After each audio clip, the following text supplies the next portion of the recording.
Ah, so good to see you again, my dear. How are you? Well, I'm just fine. No worries here. Although sometimes I find myself considering the dark. Not just where it's hard to see, but where there's a true lack of light. Sometimes I worry that at the end of a long, dark, pitch-black corridor, what I'll find at the end is a mirror hanging there, facing me. And as I look into it, I realize the man is missing. CBS Radio Mystery Theater presents...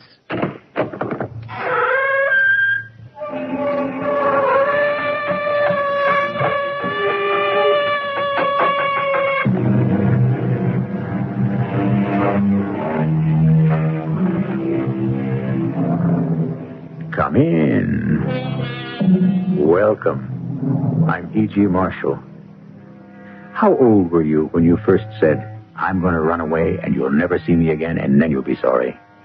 Everyone has said it, though some did not say it out loud. Some have run and returned the same day. Some have never got round to running at all, and some have run and stayed away. It is one of these who gives us the title of our story, The Man is Missing. The letters get smaller, the pressure of the pen gets lighter, the lines get thinner. The man is not well. Are you sure? T's aren't crossed in a few places. See, the loops aren't completed. Perhaps he's not sick. Perhaps he's only hysterical, or perhaps he's mad.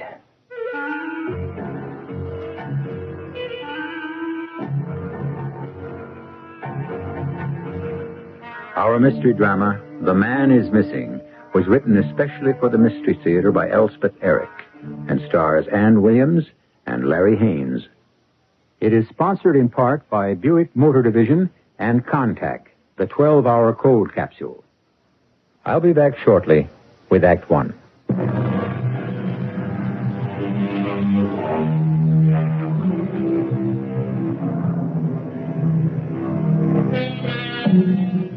Within the huge New York City Police Department, there's a small coterie of men who wear no uniforms. They are the investigative detectives. They have one captain, one lieutenant, and 5 sergeants. They receive about 100 calls every day. Out of 16,000 cases, they have solved better than 99%. They are known as the Missing Persons Squad.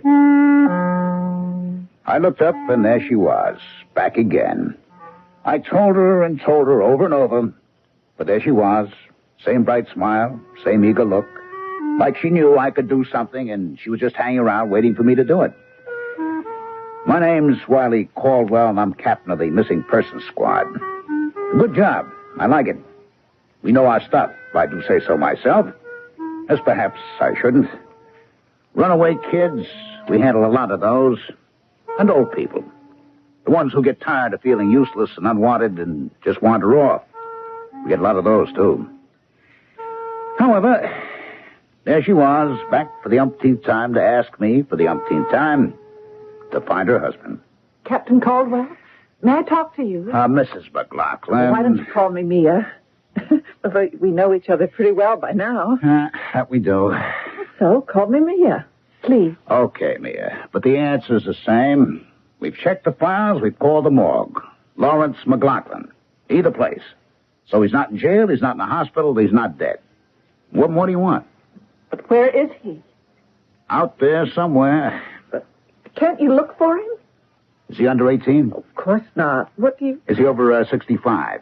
He's 29. Uh-huh. Well, then, even if we could locate him, we couldn't do anything about it. We couldn't bring him in. Why couldn't you? Because we would be violating his civil rights. You understand? Unless, of course, he's mental. Then we could take him. Is he? Is he Mental? Off his rocker, out of his mind. Nuts. Oh, no. All right, then we can't touch him. I know it's hard on you, but I must break the news to you. Husbands run off all the time. Has Lawrence ever done the vanishing act before? Certainly not. All right. Probably he'll never do it again. Provided, of course, he comes back. Now, you run along home and wait to hear from him, okay? I have heard from him. You have? He sent me some money. Well, then you're all set. But he doesn't say where he is. But he's thinking of you. Well, he wouldn't be sending you the money, would he? You see? He's worried about you. He loves you. You're his wife, and he loves you. So what? What do you want? I don't know where he is. Oh, please, Captain Calder, please. I know you can find him for me if you just try. I mean, you're the Bureau of Missing Persons, and Larry is missing, and I want you to find him. Now, why can't you? Why won't you? All right. Now, quit crying. Now, that isn't going to do any good. You know that. All right, now stop crying, Ian. Why won't you help me? I'll tell you what. I'm going to turn you over to one of our detectives. Ben Chase, his name is. He's a very nice man. Very fatherly type. You'll like him. Now, you tell him all about your missing spouse, and maybe he can think of something. How'll that be? Okay? Okay, then. Come on. This way. He's right in here. Ben, I got a lady here I want you to meet. This is Mia McLaughlin. Mia, this is Detective Benjamin Chase. Take care of the little lady, Ben, huh? She was the prettiest thing I'd ever seen in my whole life. Skin like pink and white alabaster, dark brown hair with a shine to it, big round eyes, the exact same color as the blue jeans she had on. It was like spring had just walked through the door. And me, 58 years old. I'm Ben Chase, Detective 3rd Grade Missing Persons Squad. I was a patrolman for 15 years. Then I did a hitch with Public Morals for a short time, and then somebody smiled on me, and I landed here. What a swell job. I mean, here is where you really get the feeling you're helping people.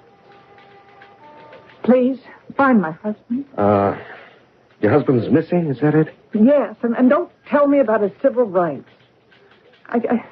I want to know where he is. Well, we could probably locate That's him. all I want. But we couldn't make him come back to you. I just want to know where he is. Yeah, we can check the files. The captain did that. Hospitals, the morgue. Oh, he's alive. I know that. I don't think he's sick. See, I got this from him this morning. Oh, you got a letter from him, huh? Mm-hmm. It had money in it. Okay if I take a look at it? Sure. Look, it was mailed right here in New York. You can tell by the postmark. Oh, yeah. Mind if I read it? I don't mind. Darling Mia, thought you might be short of cash. Love, Larry. Well, say now, this sounds like he thinks the world of you. What are you so worried about? He'll come back. But where is he?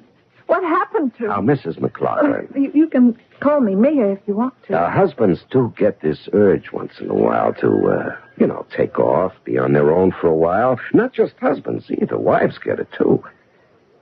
I have to say, I can't see why anyone would go off and leave a lovely girl like you. Well, he did. You do know you're very pretty, don't you? I guess. You guess, don't you know? I'm a model, photographer's model. You have to have some kind of looks for that, I guess. Well, you got more than some kind of looks. Well, thank you. A lot more. Look, can you help me find Larry? Well, I can try. I can't sleep. I can't eat. I can't go out on a job. I just think about him all the time. And what could have happened to him? Yeah. Well, I'd have to do it on my own, you understand. I mean, it wouldn't be an official police case. And it'll take a lot of legwork, a lot of time, too, and I don't have too much free time. I don't know if my wife will care for my taking on any outside work. Are you married? Oh, am I married? 25 years married is what I am. So I know about husbands getting the urge to take off. Did you ever do it? Oh, no, I never did. But that doesn't mean I never had the urge. No, I'm married to a wonderful woman. Irma is about the best wife anybody could imagine. But, well, I've had urges now and then. You're very nice to try to help me. Yeah. Listen, you mind if I take this envelope home with me? No, take it, if it'll help. Yeah, and the note inside, can I take that too? Yes, but don't lose it. I want it back. Oh, no, you'll get it back, all right. I mean, it's all I've got of his. All right. Now, don't cry, huh? We'll find them. That is, I'll find them. Well, I hope so. Yeah, now, I gotta run along home. Irma will be wondering what happened to me. And we don't want her to think that she's got a missing husband, now do we? I'm Irma Chase, 52 years old, married 25 years to Benjamin Chase. Detective third class, husband first class, all the way. We've never had children, but we never really needed children to bring us together. We were together from the start. Oh, there have been times, a few of them, when I felt that Ben's eye was roving and that he'd kind of like to rove with it. He doesn't know that I know about those times, and I wouldn't let him know that I know because he'd feel terrible if he thought he'd hurt me in any way at all. He's just that kind of man. And at 52, my waist is a good bit thicker than it was when I married him, and the hair has gray in it, and I almost have a double chin unless I remember to stand right. So when he came home that night... Irma? Yeah? I'm home. Well, you don't say. I'd never have guessed. All right, don't be fresh. Give me a kiss. Okay. Oh. Now, your beer's next to your chair, and there's some good cheese to go with it. Really sharp cheddar. You're a great girl. Well, of course I am. You're a little late tonight, aren't you? Yeah. What happened, a girl came into the office, see? That is, Captain Caldwell brought her in, turned her over to me. Seems she's been bothering him for quite some time, missing husband. Oh, one of those. Yeah, he's been missing for some time. Anyway, Caldwell checked the files, the morgue. He didn't come up with anything, but Mia kept coming back. Mia? Yeah, that's her name, Mia McLaughlin. Anyway, I talked to her, and she showed me this note she got from him. It was mailed right here in the city, and there was money in it. He wrote a note? Yeah, sounded very concerned about her having some money. I'd like to see that note. Are you still hung up on that stuff? Okay. No, you can't blame me if I try to be part of your work. Or can you? Or do you, I should say. If you'd rather I'd butt out, just say the word. Now, Irma... I'd like to remind you that Raphael Sherman... Oh, please, not again. Raphael Sherman was attached to the Krakow police force from the start of the century till 1900... Irma, please, you've got Raphael Sherman on the brain. Raphael Sherman started collecting envelopes when he was a little boy. Well, so did I, when I was a little girl. I never played with dolls. I just looked at handwritings on envelopes. Fascinating. All different. Some beautiful, some ugly, and everything in between. And like with Sherman, after a while, I started to find things that some handwritings had in common. And when I knew the people those handwritings belonged to, I found out that those people had certain things in common, too. Then, people with heart trouble write differently from people without heart trouble. Oh, Irma, honestly. But the psychological differences, that's where it gets really interesting. You can read a person's whole personality in his handwriting, his whole life then, everything that's happened to him. You really expect me to believe that? Well, Sherman could do it. He did it over and over, and he did it for the police. I don't say that I'm as good as Sherman, but I do know something about it. Okay. Take a look at this. Thank you. Well, see anything? This man is sick. What? Look, the letters get smaller. You see, the pressure of the pen gets lighter, the lines get thinner. No, wait. Maybe he's not sick. Maybe he's only hysterical. Or maybe he's mad.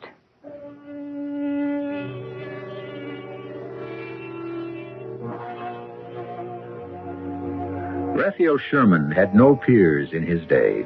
After him came Michael Fischel and the French clairvoyant Madame Lucie Vidi. And among the medical men who have used graphology to ferret out clues to mental or physical ailments, we find Erlenmeyer, Hauser, Duparcy-Jeans, and Charcot, famous head of the Parasalpêtrière. I'll be back shortly with Act 2.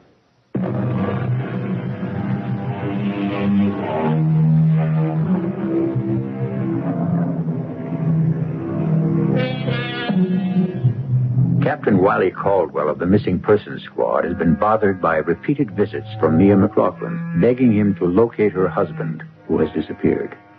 Wiley has turned the girl over to Ben Chase, detective 3rd grade. Ben shows the note to his wife, Irma. Irma, aspiring graphologist, deduces from the calligraphy that Mia's husband is sick, hysterical, or even mad. Did I know what I was doing when I turned that dumb little chick over to Ben Chase? I thought, of course, he'd feed her a line. Maybe pick up a clue someplace from some connection. In other words, get her off my back. Also, there was always the chance that her husband would show up. A very good chance, because she was a very neat little dish. A fact I felt sure that my friend Ben had not overlooked entirely. Now, I'm a friend of Ben's, and I also know his wife, Irma. A marvelous woman, Irma is. I thought a little interference from me on her behalf wouldn't be amiss. Yeah, I see. That's all you can tell me, Mrs. Downs? Yeah.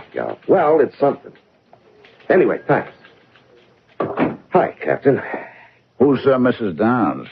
Her. Yeah, her. Who is she? Well, actually, she's Mia's mother, Mia McLaughlin's mother. That's so. Yeah, I thought maybe she could give me a lead to go on.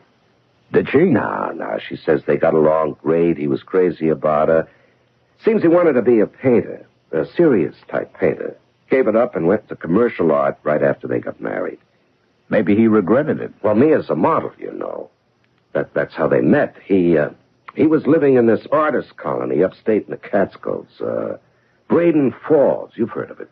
Where all the artists starved together. Yeah. Anyway, Mia was a model up there for one summer. She posed for him, for nothing. He was even broker than the others. They fell in love, and they got married. He went with an ad agency. She became a fashion model. Everything was hunky-dory till he cut out. And her mother hasn't got the foggiest idea why. Have you? No, I can't say I have. Why anyone would want to leave a girl like Mia? Of course, Irma says, I don't put any stock in that. What does Irma say? Well, I don't know if you know this, Captain, but Irma's very into this graphology stuff. I didn't know that, no. Oh, yeah. She practically worships a guy named Raphael Schumann. He's an Austrian. He's dead now, but he was official handwriting expert for the Central Law Court of Vienna when he was alive. What's wrong with that? Well, nothing's wrong with that, but outside his regular job, he had this hobby. Yeah, it was more like an obsession, that he could read people's characters from their handwriting. And not only that, but their past and their future. Now, can you tie that? That sounds interesting. And before he died, people said he could tell how a person looked just by his handwriting. Yeah? Well, anyway, I showed Irma the note Mia got from her husband. It was only a line or two. And Irma glommed onto it like it was a hot clue. I mean, she said the handwriting told her that the guy is sick or hysterical or maybe even crazy. She saw all that? Well, she thinks she saw all that.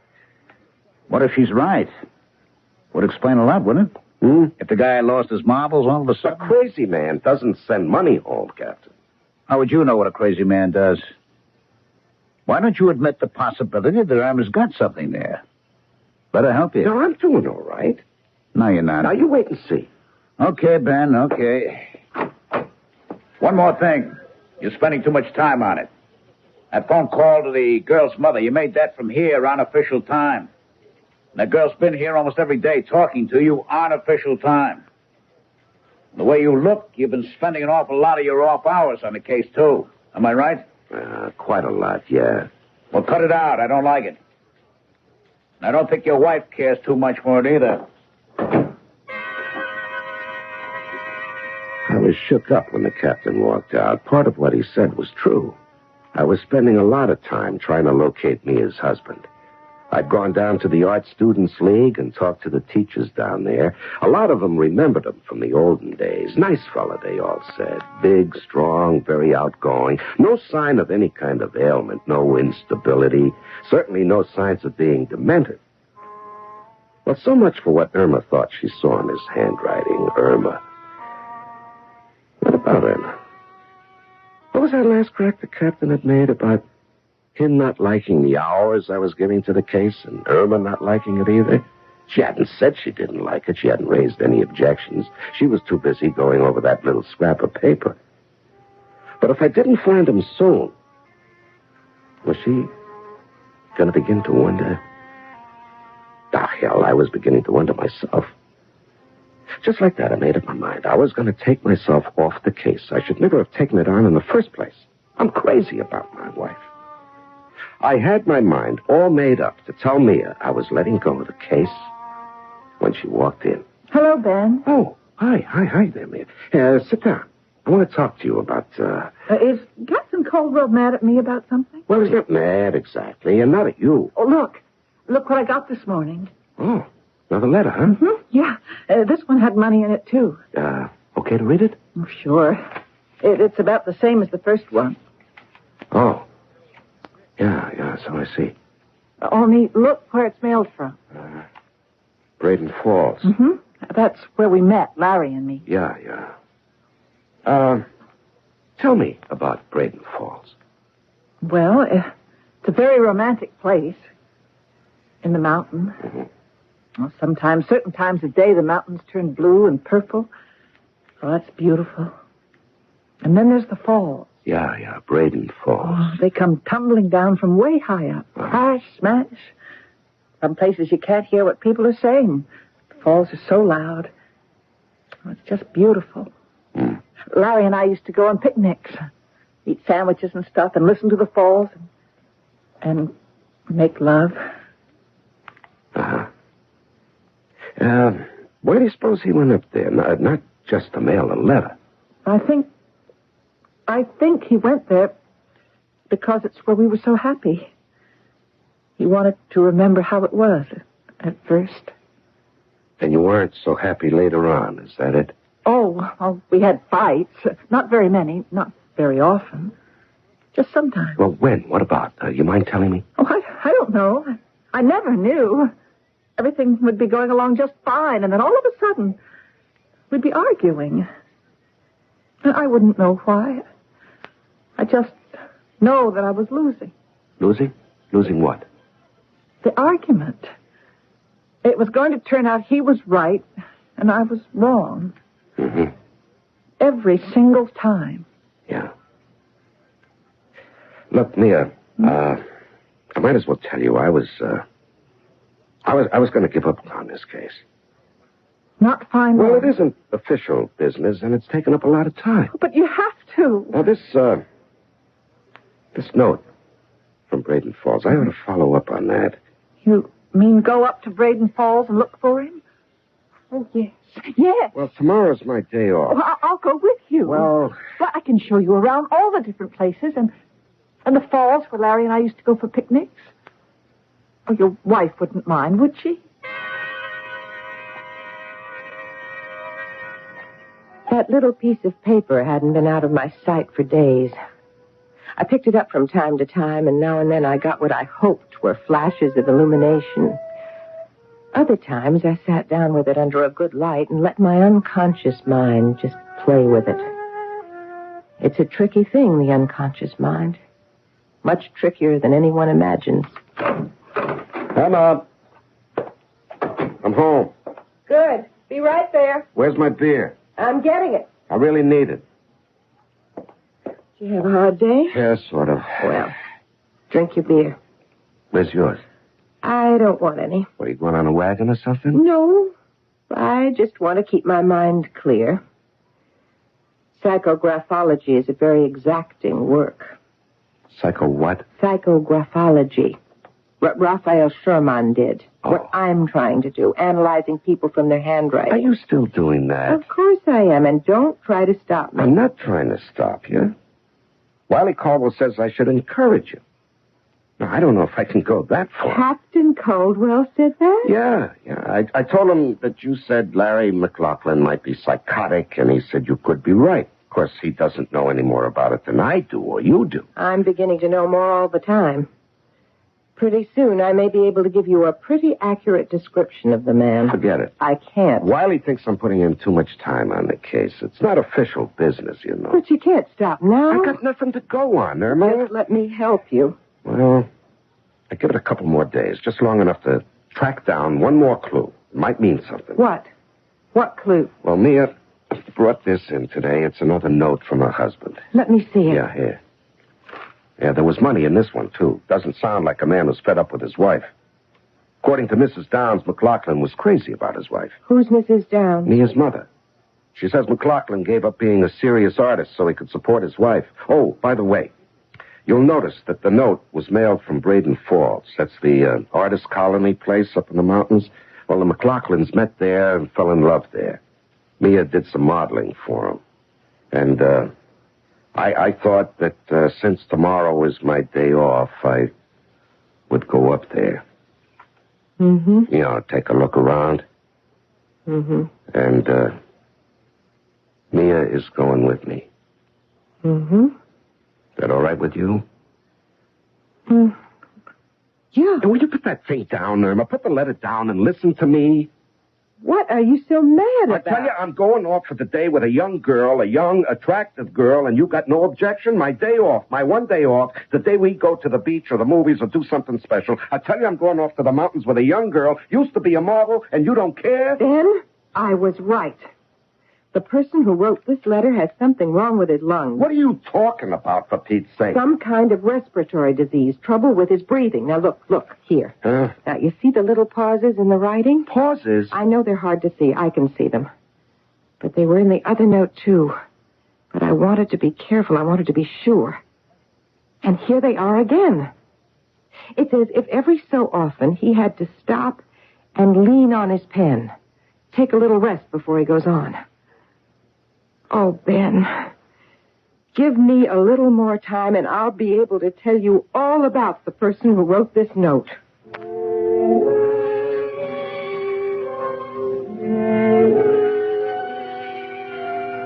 A violin in the hands of an average person will have an ordinary sound. The notes may all be correct. The stops, all of the proper length, the speed and volume, all is prescribed. But the same violin in the hands of an artist will take on the quality of real music. Such is the power and the sensitivity of the human hand. I'll be back shortly with Act 3.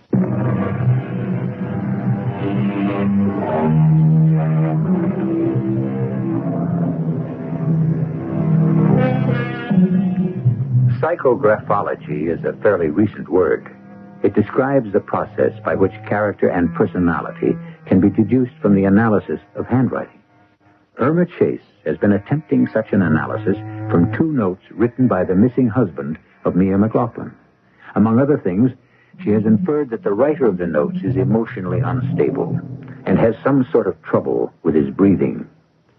She has not tried to keep her husband from using his day off to travel to a place called Braden Falls, high in the mountains, accompanied by the young girl, in search of the missing man.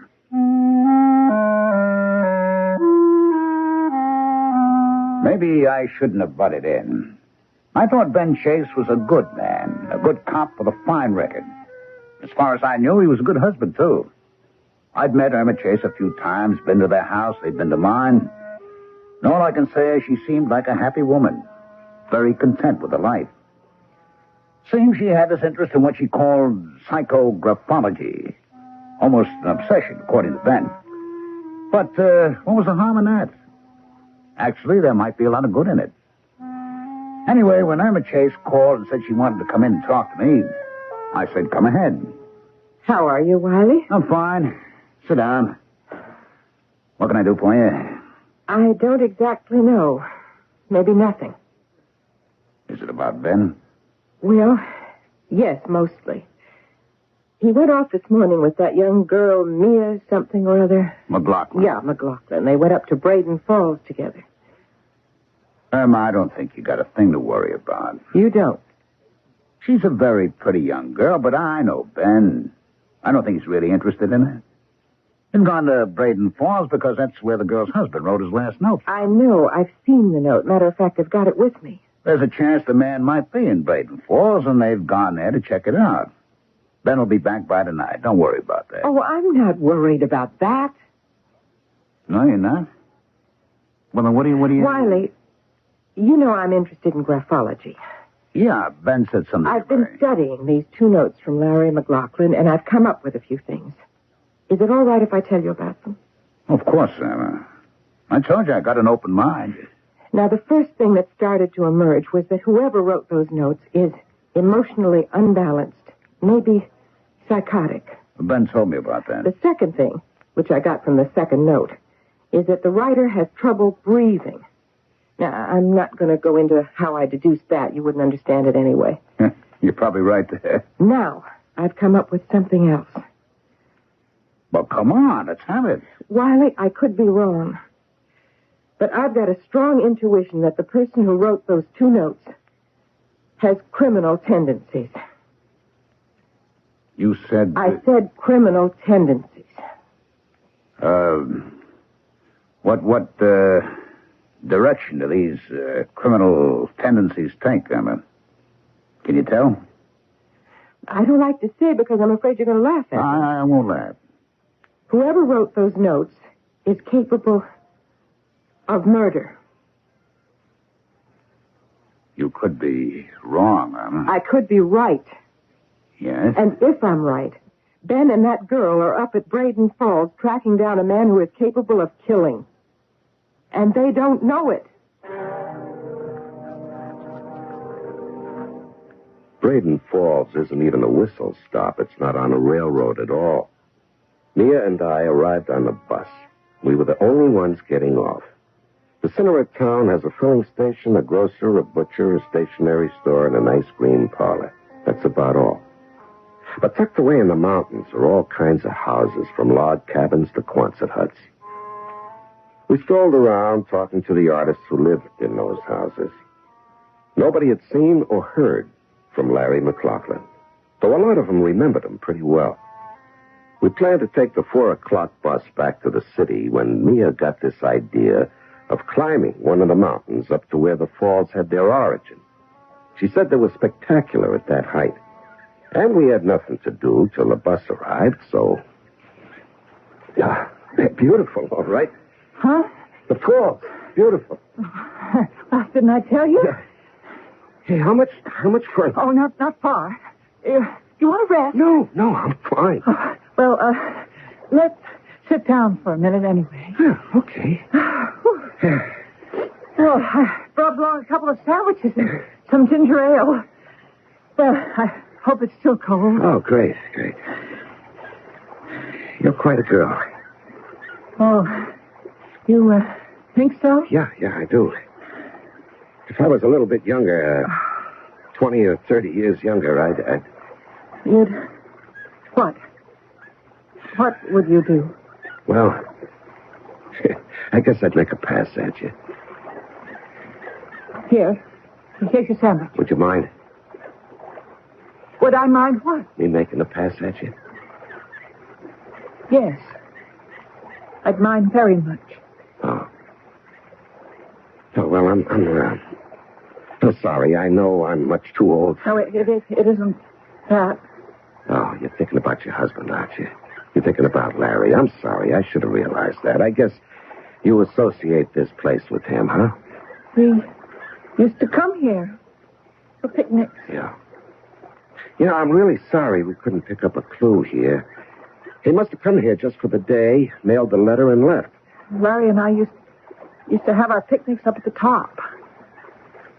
Let's walk up there, okay? Yeah, okay. Listen, I hope you'll forgive me being fresh. That's all right. You're a very pretty girl. I suppose a lot of men have told you that, huh?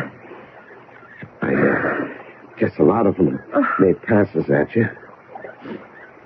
Am I right? Sure, right. Girl like you. Shut up. What?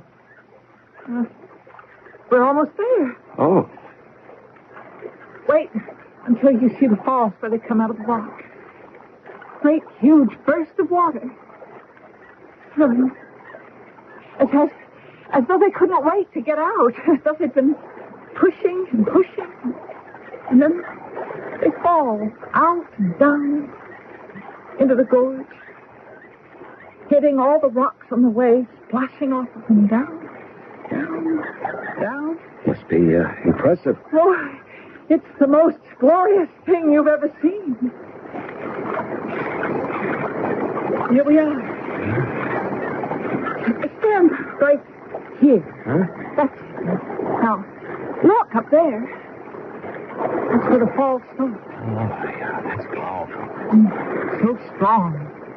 I can't wait to burst out. Doesn't it give you a marvelous feeling? Yeah, it does, kind of. Now look down.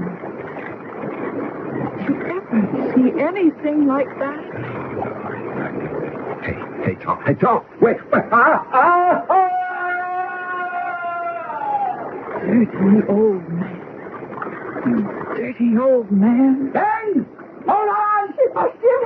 She pushed him. Hold on, Ben! Hold on! Girl, Ben! Hold on! All right. I'll get you, Ben. Just hang on now. Hang on, Charlie. Why is he ill? No, I think he's conscious. I think so. Just a second now. Oh, Ben. I got him. Wiley. Ben, give in. Let go. Relax. I'll get you out. These rocks are slippery. Relax, Ben. All right, let go. I'll get you out. Don't you do anything now. I was falling right into the water. Yeah, where it's deep. You were lucky. You're gonna make it, honey. Sure he is. Give me your hand, Wiley. Stay right where you are, Emma. Now, take it easy, Ben. We'll make it. Okay. Grab hold of the root of that tree. You got it? Yeah, I got it. All right. Can you pull yourself up? Here, give me your hand. You stay right there. All right. Well, I'm going to give you a shove, Ben. Yeah, it's okay. I can make it. I can make it. Oh, Ben. Oh, Ben, that girl pushed you. Wiley, you okay? Yeah. Okay. Where's the girl? She's still up there. She's out of her head, that one. How do you two happen to be here? We had a feeling. Well, that is, your wife had a feeling. Look! Oh, look over there. What? Where? Between those two big rocks wedged in between them. It's a body. It's a body. Body of a man. Who, you think it's... Yeah. Must be. Has to be. Her husband. The missing man.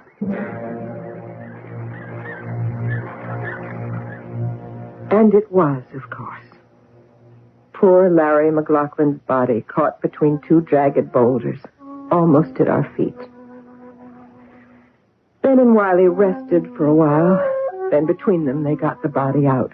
The police picked it up later, and they picked up the girl, Mia, too. She was wandering about the mountaintop, very sweet and very vague. Ben had been cut badly by the rocks. The three of us met the next day in his hospital room. I should have known all along it was a woman's handwriting. Well, you were right on two other points. She's psychotic, and she's a murderess. Hey, you were right about the respiratory trouble, too. You know, climbing up there, she's the one that had to stop and rest. They said at the sanitarium she doesn't remember anything about pushing her husband off the ledge. Or pushing you, Ben, either. Why? Why would she do it? Well, according to her handwriting, little Miss McLaughlin is a very frigid lady. You can really see that? I think so. She hated men like poison, especially men who were attracted to her. Like her husband. Like me? Well? Yeah. You know, I sort of, it wasn't anything, you know, when we were climbing up there just before we got to the top. Nothing happened, you understand? Absolutely nothing, I swear, Emma. Ben, I believe you. Well, I said something. I admit that. Something about making a pass at her that I'd like to, something like that. But that's all. I mean it. That's really all. Just enough to make her hate you. Enough to kill you. Now, what on earth gave the two of you the inspiration to drive up to Braden Falls? Tell him, Irma. Well, studying the second note, I thought I could see signs of a criminal personality. I figured I should tell Wiley. And you believed it? Half believed her. Enough to drive up here and tell you. Of course, neither of us knew Mia had written the note herself. We thought we were protecting you from her husband, not from her. Will she ever be in shape to stand trial, Wiley? If she ever remembers what she's done. You think she might? Yes, she might. Now, what makes you say that? Well, look at this. This is the second envelope. How she addressed this to herself. You see? Mia McLaughlin. Take a good look. So? Don't you notice anything? No. Wiley, you? Looks okay to me. Compare it with the first one. Look at the M in Mia. Now, you see how it starts at the left? Yeah, but they both do. No. The second one has a short stroke at the start that goes from right to left, then shifts and goes into the M. Now, she started to write something else and then changed. She started to write an E. E for Emma. Emma? Why Emma? Emma's her given name. I called her mother last night.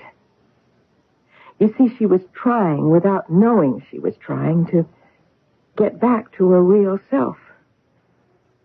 If she succeeds, the chances are she'll remember everything she did. And she'll go on trial for murder. This is a very nice place where I'm staying. I have my own room. And everyone is very kind. They ask a lot of questions, but they're very kind. Too kind, maybe. There's one. A man. I don't like the way he looks at me. I don't like it one bit. If he tries to get fresh... Oh, I didn't tell you. I'm Mia McLaughlin. Anyway, I think that's who I am.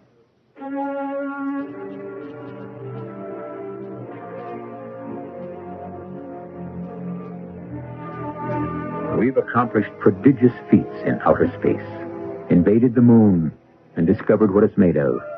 Now we're on our way to entering the planets and finding out how they are put together. Outer space will one day be as familiar as our own lakes and prairies. But what of inner space? The space of man's mind. Despite many hints and clues, it is still, in the main, an alien land. I'll be back shortly.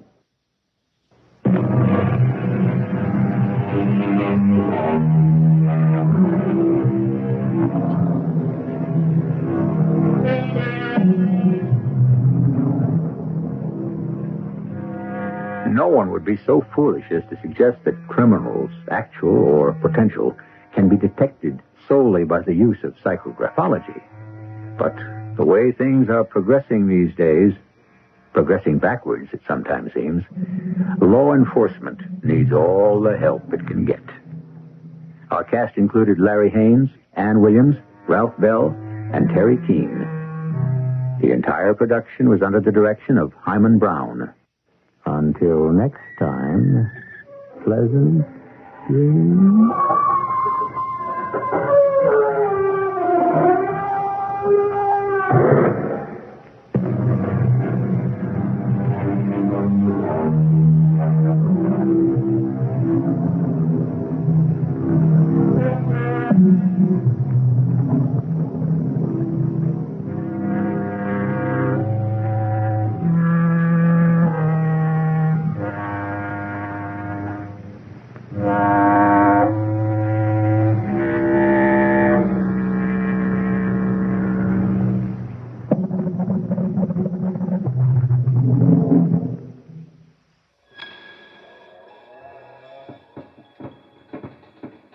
My dear, another cup of hot tea? Something to warm you up. It's always nice when it comes from the inside out. Oh, what's that? Well, I suppose we'll have to wait and find out.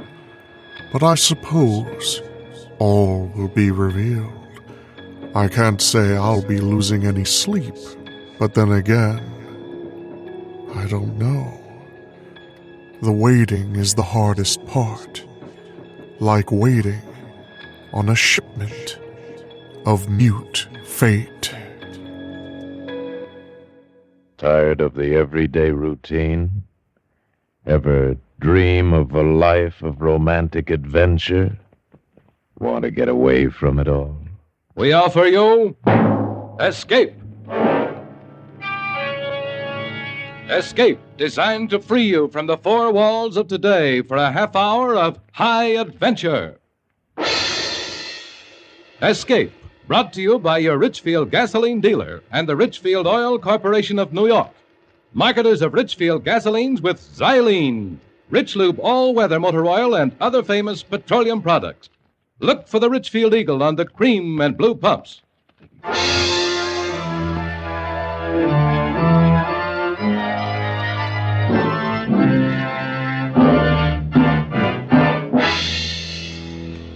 Tonight, we escape to a tropic harbor in Venezuela, and the story of a grim voyage of impending death, which started from there. As Martin Storm tells it in his exciting story, A Shipment of Mute Fate.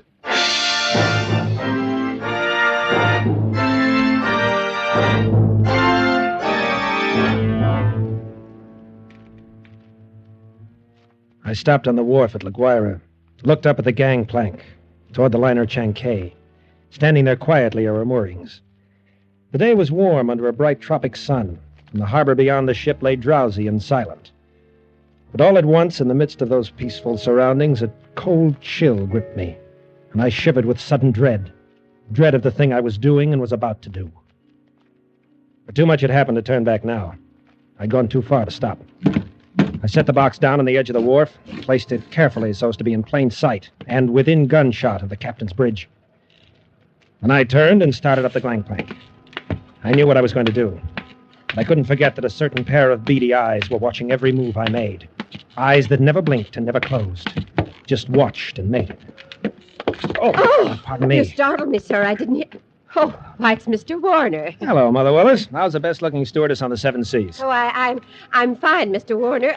It's nice to see you again. Wait a minute. That's a fine greeting after 2 months. Well, it's just that I'm so busy. Oh, don't believe a word of it. Sailing day's tomorrow. You're simply avoiding me, that's all. Oh, no, really, I'm and not. on the trip down from New York, you said I was your favorite passenger. But I'm on... Here, what's that you're carrying in your apron? Oh, it's nothing. It's just supplies. Supplies, huh? Let's have a look. Oh, no, please. Why, it's a cat. It's Clara, Mr. Warner. Mr. Bowman said I had to leave her ashore, but I just couldn't. Well, who's Mr. Bowman? The new chief steward. Clara's been aboard with me for 2 years, and I just can't leave her here in a foreign country, especially with her condition so delicate and all. Yes, I see what you mean. Well, I hope you get away with it. You won't tell anyone, huh? Not a soul. Matter of fact, Mother Willis, if I don't get my way with the captain, you and I may both end up smuggling.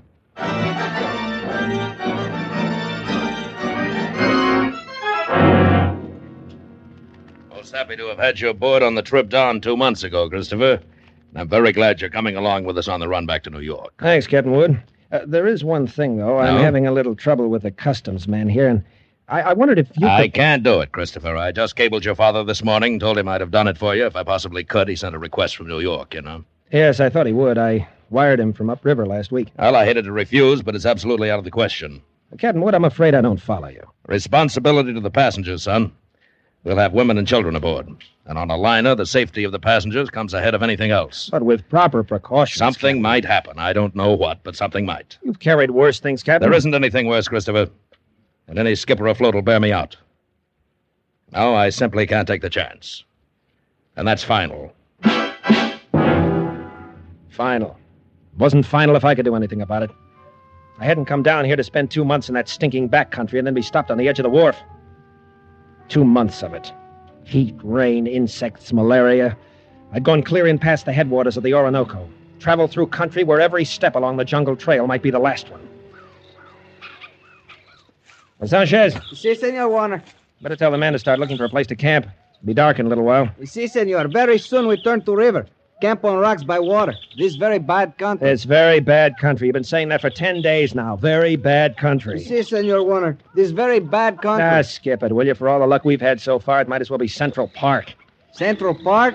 I don't understand. Never mind. But if we don't find something... Here, what's the matter? Quiet now. Sanchez, what's wrong? There in the path. See? Bushmaster. Bushmaster. The deadliest snake in the world. Bushmaster. Its Latin name was Lachesis mutus. Mute Fate. It lay there in the center of the path, an 8-foot length of silent death, coiled loosely in an undulant loop, ready to strike violently at the least movement. Here was the one snake that would go after any animal that walked, or any man. It lay there and watched us, not moving, not afraid, ready for anything. The splotch of its color stood out like a horribly gaudy floor mat lying there on the brown background of the jungle, waiting for someone to step on it. Here was what I'd come 2,000 miles for. A Bushmaster. Sanchez! I didn't want that snake killed. He no kill, senor. He gone. Bushmaster very smart, very quick. See bullet in time to dodge. Anyway, he's gone. The only one we've seen in 5 weeks. Oh, we find other. This very bad country. We'll lay off that gun next time. Don't shoot, do you understand? Why you say no shoot? You want Bushmaster? Sure, but I want it alive. Hombre sacristo. Senor Warner, you tell me you want Bushmaster, but you no say alive. You're getting $200 for it. For dead man, what is $200? Tomorrow we go back to Caracas. I'll make it 500, Sanchez. I catch water snake, rattlesnake, any other kind, but I no catch Bushmaster. We go back to Caracas. Sanchez, I'll give you $1,000. It cost me $1,500. But 3 days later, Sanchez brought me the snake in a rubber bag. He was shaking so hard I thought for a moment the thing had struck him. One thing you make sure, Senor Warner. No turn him loose in Venezuela. Because he know I the one who catch him. And he know where I live. All right, Sanchez, I'll keep an eye on him. Tambien he know you pay me to catch him. All the time he watch and wait for you too. You no forget that, Senor Warner, because he no forget. Not ever. After going through all that trouble and danger, I wasn't going to let a pig-headed ship's captain stop me at the last minute. At least not as long as the cables were still in operation between LaGuardia and New York.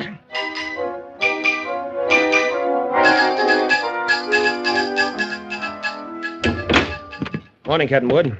Boy at the hotel said you wanted to see me. Yes, that's right, Christopher. Now, sit down. Thanks. Well, it seems you weren't willing to let matters stand the way we left them yesterday. I was sorry to go over your head, Captain, but I had to. The museum sent me all the way down here for it, and I'm not going to be stopped by red tape. Don't you realize this will be the only live Bushmaster ever brought to the United States? Well, if I had my way... orders are orders. Got a cable from the head office this morning.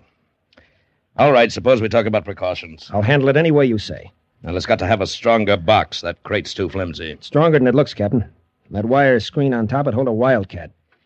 But anyway, I bought a heavy sea chest this morning. We'll put the crate inside of that. Well, that sounds all right. It got a lock on it? Heavy padlock. It's fixed so the lid can be propped open a crack without unlocking it. The snake's got to have air, you know. But in dirty weather, that lid stays shut. I'll take no chances. Fair enough. We'll keep the thing in my inside cabin where I sleep. Can't have it in the baggage room. And nobody on board's to know about it, understand? Whatever you say, Captain. But we won't have any trouble. After all, it's only a snake. Doesn't have any magical powers. Yeah. You know, Christopher, I saw a Bushmaster in the zoo at Caracas once. Had it in a glass cage with double walls. It'd never move. Just lay there and look at you as long as you were in sight. Give a man the creeps. I didn't know they had a Bushmaster at the Caracas Zoo. They don't now. Found the glass broken one morning and the snake gone. The night watchman was dead. They never found out what happened. Oh, the watchman must have broken the glass by accident some way. The way they figured it, the glass was broken from the inside. We sail in 4 hours.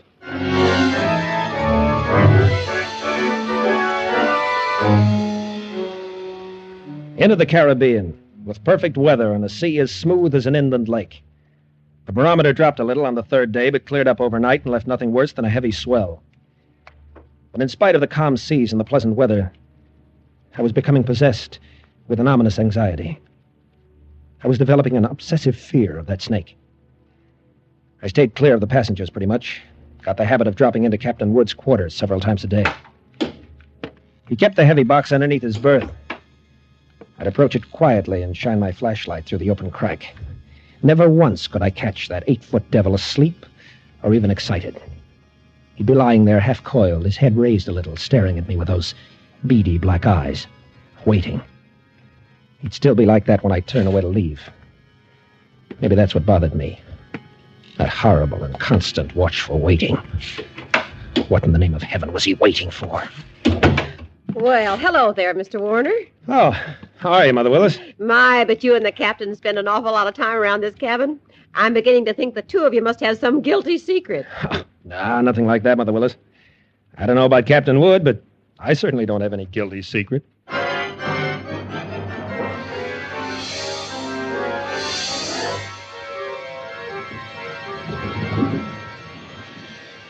Well, it's running quite a swell out there, Mr. Bowman. Yeah, it's a little heavy, all right, Mr. Warner. Guess the storm passed through to the west of us yesterday when the glass dropped. Think it missed us then, huh? Yeah, that's what the mate figures. Sure stirred up some water, though. This'll put half the passengers in their bunks. Makes it great for my department. 2/3 of them want a steward to hold their heads. They'll keep Mother Willis so busy. Hey, look at the size of that wave. What? Red, you thought we're going to take it on the port bow. Hang on.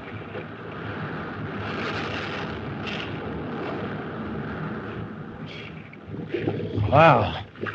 That was a freak if there ever was one. Not another wave that size in sight. You see 'em like that sometimes, even in a calm sea. I got to get topside, Mr. Warner. That water probably did some damage on the officer's deck. Yeah, I suppose. Hey, wait a minute. Yeah? What did you say? The wheel companionway was open on the port side. Bridge cabins must have taken a pretty bad smashing. They're right below... Something wrong with Mr. Warner? No. No, nothing at all, Mr. Bowman. At least I hope not.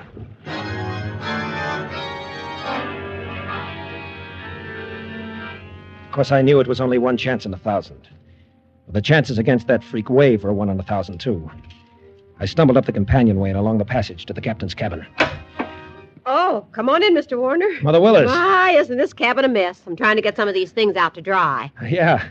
I just wanted to check. Where's that box that was under the captain's bunk? Oh, that? Well, I just threw it out on deck here. What? Well, the desk over there slid into it. It was all smashed. But the small box inside of it, what happened to it? Oh, they were both splintered, Mr. Warner. Broke wide open. Oh, no. Why, Mr. Warner, you're white as a sheet.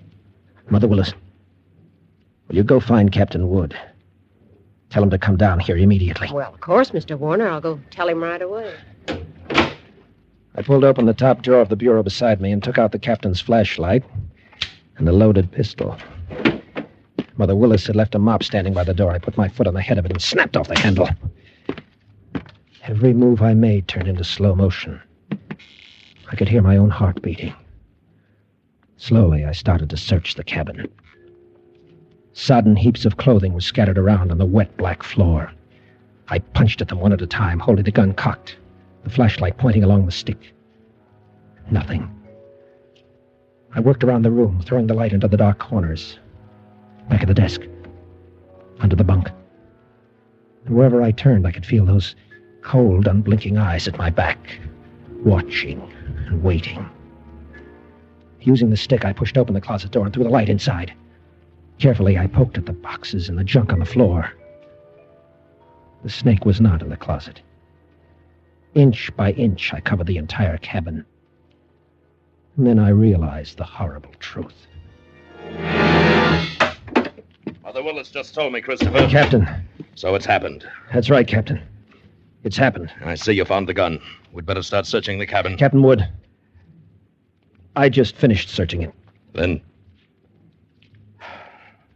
women, kids, and that thing loose on board. 1,000 places to hide. Heaven help us, Christopher.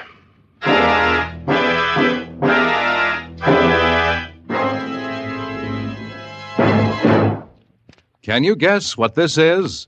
Research scientists worked for years to produce it. It gives your car new high anti-knock. It cost you nothing extra. Well, it's xylene. Xylene is one of the highest anti-knock gasoline components ever discovered. And today, every gallon of Richfield gasoline contains this super component, xylene. Richfield gasoline with xylene gives you new high anti-knock power.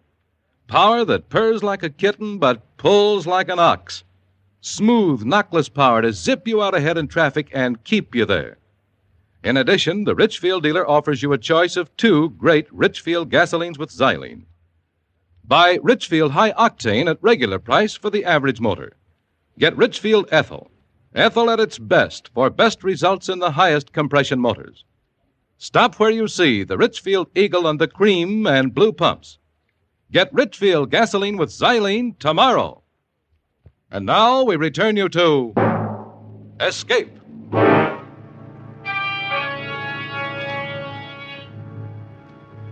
There's no use starting to blame anybody now, gentlemen. I didn't call you officers in here to pass judgment. The thing's done, and that's that. You're right there, Captain. What we have got to do is make up our minds how we're going to handle it. It'd be easier if we didn't have to tell the passengers and crew, sir. I've seen panics aboard ship before. Yes, I agree with you, Mr. Bowman, but I don't quite see how we can avoid it. They got a right to know. As long as that snake's loose, everybody on board's in the same danger. And they all ought to know about it. Captain Wood, that thing is 8 feet long. It can't simply crawl into a crack. Why don't we make a quick search of the whole ship before we spread any alarm? Yes, I've thought of that, Christopher. As far as I can see, the only place it couldn't be is in the boilers or on top of the galley stove. Might have crawled overboard. We can't count on that. We've got to assume it's on the ship somewhere. Well, that could be anywhere. A coil of rope or in a pile of clothes. Yes, or under some woman's berth. Or a baby's crib. Or even... You've already said it. That Bushmaster could be anywhere. We've got to do something. We've got to do it fast. All right, gentlemen. I think the best idea is to follow Mr. Werner's suggestion and make a quick search first. You agree to that? Yes, sir. I do. Then if we don't find it, we'll have to warn the passengers. Captain, we've got to find it. Alone in the dim baggage room, I went through the same movements as I had earlier in the captain's cabin. Gun in one hand, flashlight in the other, poking into every dark corner, behind every trunk and every box. Since there was no one in the baggage room, I could keep the gun cocked and ready.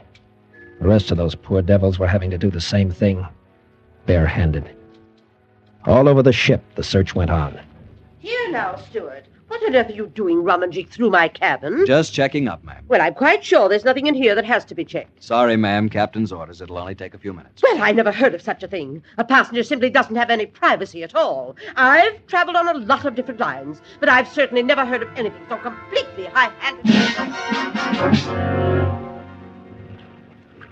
I'm sorry, sir. I wonder if you would mind moving over to the other rail. I'd like to look through these lockers. Yeah, sure. Go ahead. What's the matter? You lost something? No, just looking things over. Nothing in there but life preservers. Yeah, that's right. Must be getting ready to sink the boat, huh? Gonna collect all the insurance, eh? Gonna send us all to the bottom, huh? Not one of us could find that deadly shape. Perhaps coiled in some dark corner or outstretched along a window seat. Not one of us caught a glimpse of that horrid head with its beady, black, watchful eyes. It was nearly dark when we met again together in the chart room. Well, gentlemen, there's no other way around it. We've risked all the time we can. We've got to warn the passengers. But how'll we do it, Captain? Call them all together in the lounge? No. If we did anything like that, we'd be asking for a panic. We'll get one whether we ask for it or not. Pick a few men and go through the cabin decks. Tell them individually, inside their cabins. Watch for any that act like they might cause trouble, and we'll keep an eye on them. Handle the crew the same way. Yes, That's it. Now, as soon as you're finished, arm all the deck officers and start searching again. Our only chance of preventing a panic is to find that snake. The slow nightmare that followed grew worse by the hour. None of us slept. All the ship's officers not on duty kept on with that endless search. Passengers locked themselves in their cabins or huddled together in the lounges, knowing all the time that no spot on board could be called safe. Fear was a heavy fog in the lungs of us all, and every light on the vessel burned throughout the night. Morning came and brought no relief. Terror and tension mounted by the hour. There now, Mrs. Crane, go back to your cabin. The horrid thing's probably crawled overboard anyway. No, you're just saying that. You're paid to say it. You don't know. Nobody knows. Now, everything's going to be all right. Oh, if we could only get off the ship. They could fumigate it. Yes, that's what we've got to do. We've got to get off the ship. Mr. Bowman, she's going to jump. No, you don't. Let me go. Let me go. Nice work, Mr. Bowman. Nice work. Now get her down to her cabin. And whatever you do, don't turn her loose.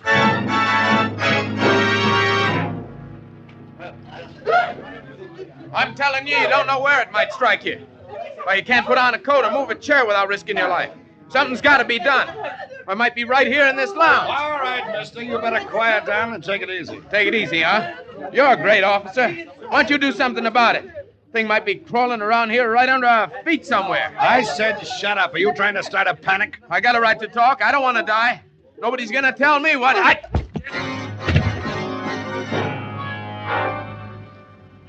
The second night passed, and morning came around again. A gray and rainy day that dragged by with leaden hours. And then night came down again, third night of the terror. Again, every light burned, and the whole ship seethed in the throes of incipient panic.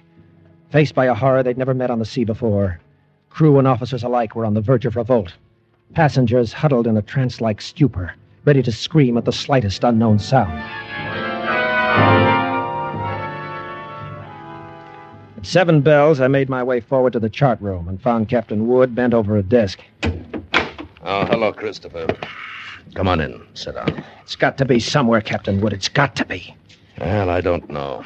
You could search this ship for 6 months and never touch all the hiding places aboard. Yeah, if we can only hold out for 2 more days, we'll be in port. What's your home office say? Here's the latest wireless from them. Keep quiet and keep coming. What else can we do? You want a cigarette? Yeah, thanks. Yeah. How is it below, Christopher? That's pretty bad. Anything could happen. Yeah. That's why I took the guns away from the men. One pistol shot and we'd have a riot on our hands. The whole thing's my fault, Captain Wood. That's what I can't forget. Oh, take it There was easy, only son. one way I could pay for it myself alone. Oh, now, I know how you feel, but it's no more your fault than mine or the man who asked you to bring that snake back alive. Nobody planned this. Now, look, Christopher, I think you'd better try to get a little sleep. Oh, sleep. Mr. Bowman made some coffee down in the steward's galley a while ago. You better go down and get yourself a cup and then rest for a couple of hours. Rest? I can't rest. Christopher, it's not going to help any if you stumble through a hatch half asleep and break your neck. Now, go on and get some coffee. One way or another, we've got to hold out for 2 more days.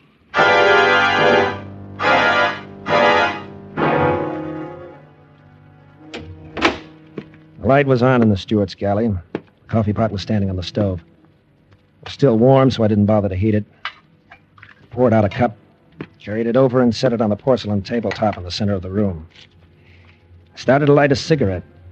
The door of the pan cupboard beneath the sink was standing slightly ajar. I happened to glance toward it. I dropped the cigarette and moved slowly backward. I'd found the Bushmaster. As I moved, the snake slid out of the cupboard in a single, sinuous slide and drew back into a loose coil on the galley floor, never taking his eyes off me.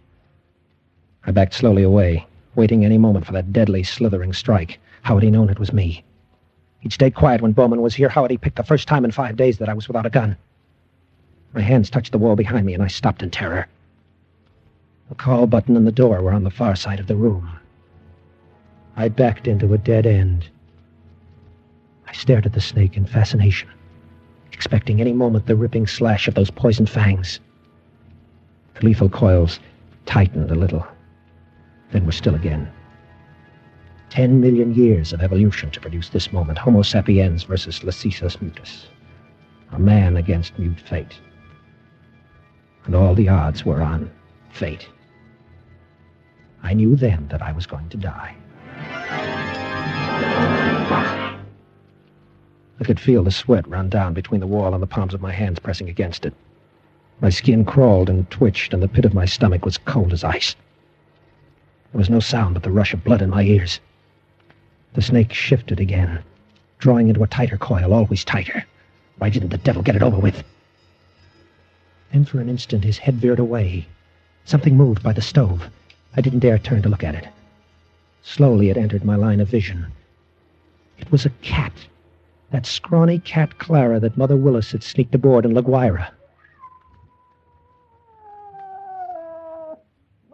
Its back was arched, and every hair stood on end. It moved stiff-legged now, walking in a half-circle around the snake. The Bushmaster moved slowly and kept watching the cat. He tightened. He was going to strike at any second. He struck and missed. The cat was barely out of reach. Now she was walking back and forth again. She was asking to die. Missed again by a fraction of an inch. He was striking now without even going into full coil. Missed again and again, always missing by the barest margin. Each time the cat danced barely out of reach, and each time she countered with one precise spat of a dainty paw, bracing her skinny frame on 3 stiff legs. And then suddenly I realized what she was doing. The Bushmaster was tiring, and one strike was just an instant slow, but in that split second, sharp claws raked across the evil head and ripped out both the lidless eyes. The cat has deliberately blinded the snake. He didn't bother to coil now, but slid after her in a fury, striking wildly but always missing, and every strike was a little slower than the last one. Until finally, as the snake's neck stretched out at the end of the strike, the cat made one leap and sank her razor-sharp teeth just back of the ugly head, sank him until they crunched bone. With tooth and claw she clung as the monstrous snake flailed and lashed on the floor, striving to get those hideous coils around her, trying to break her hold to shake off the slow and certain paralyzing death that gradually crept over him, and at last stilled his struggles forever. I took a deep breath. The first in minutes. The cat lay on her side on the floor, panting, resting from the fight just over. Well, she had a right to rest. That mangy, brave, beautiful alley cat had just saved my life, and maybe others as well. But as I turned toward the stove, I suddenly became very humble, and I knew all at once what a small thing a human being really is. There were 3 reasons why that cat had fought and killed the world's deadliest snake. And those 3 reasons came tottering out from under the stove on shaky little legs. 3 kittens with their eyes bright with wonder, and their tails stiff as pokers. Up on the decks, hundreds of passengers were waiting for the news that the days and nights of terror were ended. Well, they could wait a little longer. I pulled open the doors of the cabinet and found a can of milk in a saucer. When I dropped down on my knees on the floor of the galley.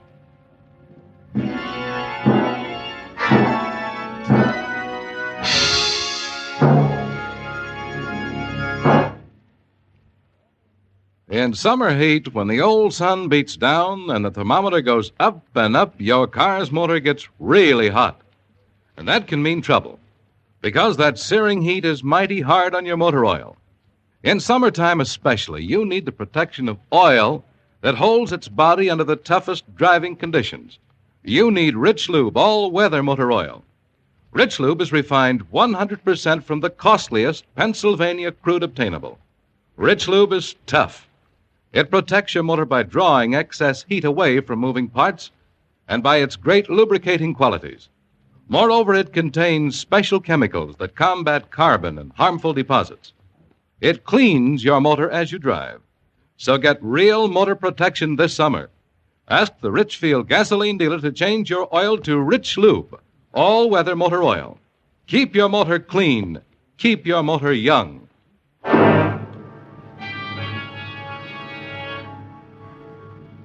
Escape is produced and directed by William N. Robeson, and tonight has presented A Shipment of Mute Fate by Martin Storm, adapted for radio by Les Crutchfield. David Ellis was Chris, Bill Conrad the captain. Sarah Selby was Mother Willis, and David Light was Clara the cat. Others in the cast were Werner Felton, Ted DeCorsia, Harry Bartell, and Paul Frees. Special music arranged and played by Ivan Ditmars. Next week. You're running a charter fishing boat in the waters off Nicaragua, until one day a client suddenly offers to shoot you in the leg and throw you overboard to the ravenous sharks and barracuda, from which there can be no escape.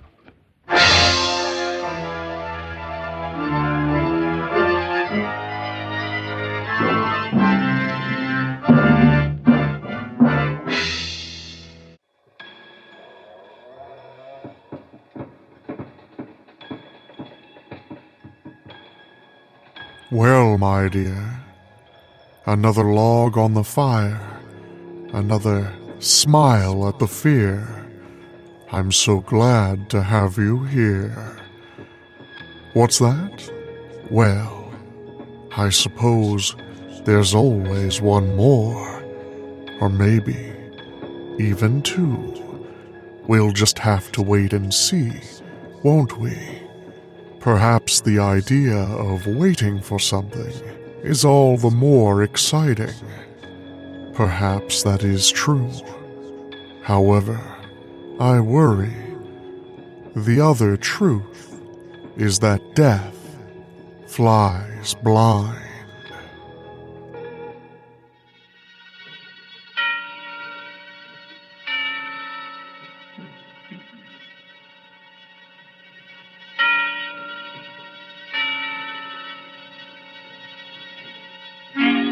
Suspense.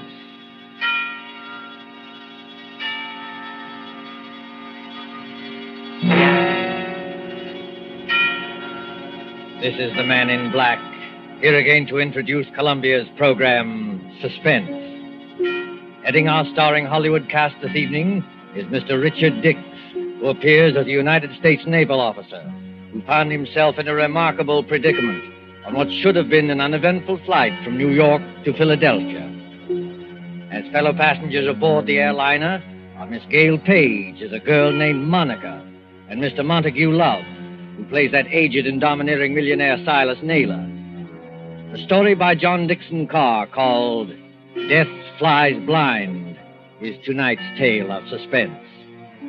If you have been with us on these Tuesday nights, you will know that suspense is compounded of mystery and suspicion, dangerous adventure.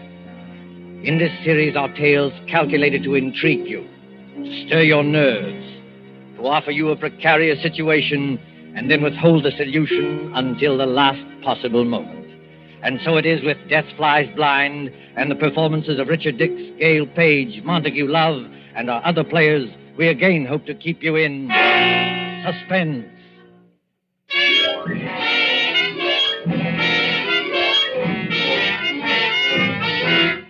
LaGuardia Field, Municipal Airport of New York. LaGuardia Field, vast behind its white buildings. On a gray spring afternoon when rain splashes across the runways, dims the sky, and spatters on the wings of a great silver-painted airliner waiting beyond. Already as the limousine bus from the New York terminus slowly draws up to the waiting shed, you can hear the loudspeaker. 72, New York to Los Angeles. The big limousine bus, besides its driver, contains only two persons. One is a tall young man in United States naval uniform, with the stripes of a lieutenant commander around his sleeve. The other is a tall and dark-haired girl, her face a little frightened in the gloom. Flight 72, New York to Los Angeles. Plane ready to take off at gate number 6. Have your tickets ready, please. Fred, that can't mean us. Now, take it easy, Monica. We're not too late. They won't go without us. No, I mean it says New York to Los Angeles. That's right, Monica. We're only going to Philadelphia. You're still right, my dear. I arranged for a special stop at Philadelphia. It won't take long, and then they go on non-stop from there. Fred, that's just it. Who's going on from there? Oh, you'd be surprised. This airport bus must hold 20 people, but there's nobody in it except ourselves and the driver. Who's going on to Los Angeles or anywhere else? I was going to tell you about that, Monica. All right, miss. All right, sir. Hop under that shed and out the door on the other side. Oh, got your tickets ready? Yes, I've got them. All set, Monica? The rain is certainly coming down.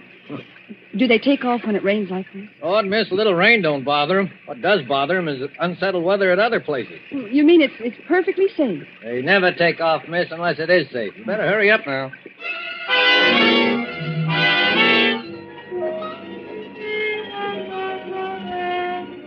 There's the plane, Monica. Shall we run for it? Fred, I'd rather not run if you don't mind. Aren't getting nervous, are you? No. I know it's stupid of me. I've flown before. It's just for those few seconds before the takeoff. You're moving and the motors have been idling. All of a sudden they start to roar. The plane races ahead and the roar gets louder and suddenly you think, am I ever going to get down alive? Now, look here, my dear. Oh, I'm sorry, Fred. There's nothing to worry about, you know. Of course not. I'll be good. It's just this dismal day and this ghostly bus without any passengers. And... Fred, look. Where? At the plane. They've got all the windows covered inside with little gray curtains. Oh, that's all right, Monica. It's only a wartime measure. Wartime measure? Yes. Must keep those curtains closed for some minutes after taking off and before landing. So no one can make maps or take pictures of our airports. Anything could happen up there, couldn't it? No. And what's more, if you're worried about your fellow passengers, look over your shoulder. Well, there are some people coming through the gate. Yes, you see the little gray-haired man with the big fellow on each side of him? The secretary dashing around them like a destroyer in a convoy? You know, I've seen that gray-haired man somewhere before. You've seen his picture. That's Silas Naylor, the third richest man in the world. Those two big fellows are his bodyguard. Does he need a bodyguard? Well, not more than most of us, I imagine. Fred, I don't like it. Oh, nonsense, my dear. Come on now, up the steps to the plane. Give your name to the air hostess at the door. That's it. Good afternoon, miss. May I have your name, please? I'm Monica Vale. You're the air hostess? That's right, Miss Vale. Take any seat you like. And you, sir? Onslow, Lieutenant Commander Fred Onslow. Oh, yes, Commander. We've had instructions about you. Happy to have you with us, even if it's only as far as Philadelphia. Thank you. May I take your overcoat or your briefcase? Only the overcoat, please. I'll keep the briefcase. Fred, look there. What is it now? That man you called Mr. Naylor's secretary. Light-haired man, rather good-looking. He's sprinting towards this plane as fast as he can run. Well, you'd better be careful on that slippery surface. He certainly has. Look out, man. Look out, man. Watch your step. Look out. Well, are you all right? Here, let me help you up. I'm all right, thanks. Perfectly all right. Air hostess. Yes, sir. My name is Michael Shepard. I'm Mr. Naylor's secretary, and I think there must be some mistake here. Mistake, sir? Yes. When Mr. Naylor travels, he's in the habit of booking every seat in the plane to ensure privacy. Yet we seem to have 2 extra passengers. Well, I'm afraid that's my fault, Mr. Shepard. Indeed, sir. Then would you and the young lady be good enough to take some later flight? I'm sorry. I'm afraid I can't do that. No, and why not? Maybe I ought to explain, Mr. Shepard, that Commander Onslow had last-minute orders to join his ship. He and Miss Vale have priority as far as Philadelphia. Philadelphia. Must we stop there? Only for a few minutes, Mr. Shepard. This is outrageous. Mr. Naylor is traveling, in a sense, on government business. Well, so am I, old man. The Navy often does. That doesn't alter the principle of the thing. I don't want to seem ungracious, you understand. Mr. Naylor is always glad to help our brave soldiers and sailors. Oh, love of Mike. Now, choir will now sing hymn number 242. Now the But gorgeous this right time you've through. gone too far. I shall appeal to Mr. Naylor himself. Mr. Naylor? Mr. Naylor? Yes, Mr. Shepard, I can hear you. What is it? This naval officer, sir, and the young lady. Oh, I know, Shepard, I know. Isn't the plane big enough for all of us? I was only following your orders, Mr. Naylor. You asked for privacy. All right, Shepard. What I'm asking for now is less noise. The lieutenant commander in the Navy, eh? That's right, Mr. Naylor. Off on another fishing trip, I suppose. That's just exactly right, sir. Ever have dyspepsia? No, never. Well, I have. 20,000 a year I pay doctors. And what do they give me? This stump. I'm not surprised you got priority, Commander, but I am a little surprised about the girl. She's my fiancée. Mr. Naylor, Miss Vale. Meet the rest of my family. These 2 bruisers here, including the one with the mouth organ, are my bodyguard, Mr. Cohen. I'm pleased to meet you, Commander. How do you do? This is Mr. O'Reilly. Glad to know you, Commander. How are things going? Hey, Cohen, don't you ever get tired of playing that mouth organ? Stand away from the door. They want to close it. Will everyone please take your seats and fasten the seatbelts? Are we ready to take off? Yes, in just a moment. Shepard. O'Reilly. Cohen. Come along to the front of the plane. Yes, sir. Oh, we'll sit in the back here, won't we, Fred? Yes, of course. Fred, is anything wrong? No, of course not. Why, what could be wrong? Then you'd better sit down. We're starting to move. That's good advice, Commander Onslow. But I must ask you, Miss Vale, not to touch the curtain on the window. Oh, how soon before we can open the curtain? As soon as we're well away from New York. You see that illuminated sign, no smoking, fasten seatbelts? Yes. What about it? When the lights in the sign go out, you can open the curtains and smoke as much as you like. Now, if you'll excuse me. Certainly. You needn't try to fool me, Fred Onslow. I saw you. You saw what? I saw you pick up that scrap of paper one of those men dropped. Why, that wasn't anything, Monica. May I see the paper? No. Why not? Well, because I'd rather you didn't see it, that's all. There is something wrong, isn't there? Look, Monica, let me repeat over and over. What could be wrong?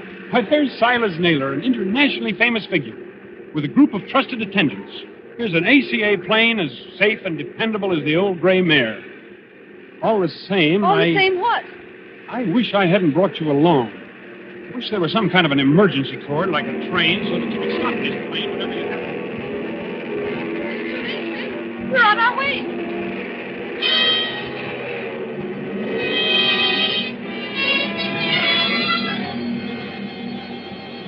15 minutes, 30 minutes, 40 minutes.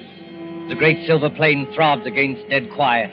It's warm and stuffy in the cabin, despite the hissing ventilators. Dim white reading lamps shine down on a double row of cushioned chairs along one side and a single row of cushioned chairs along the other.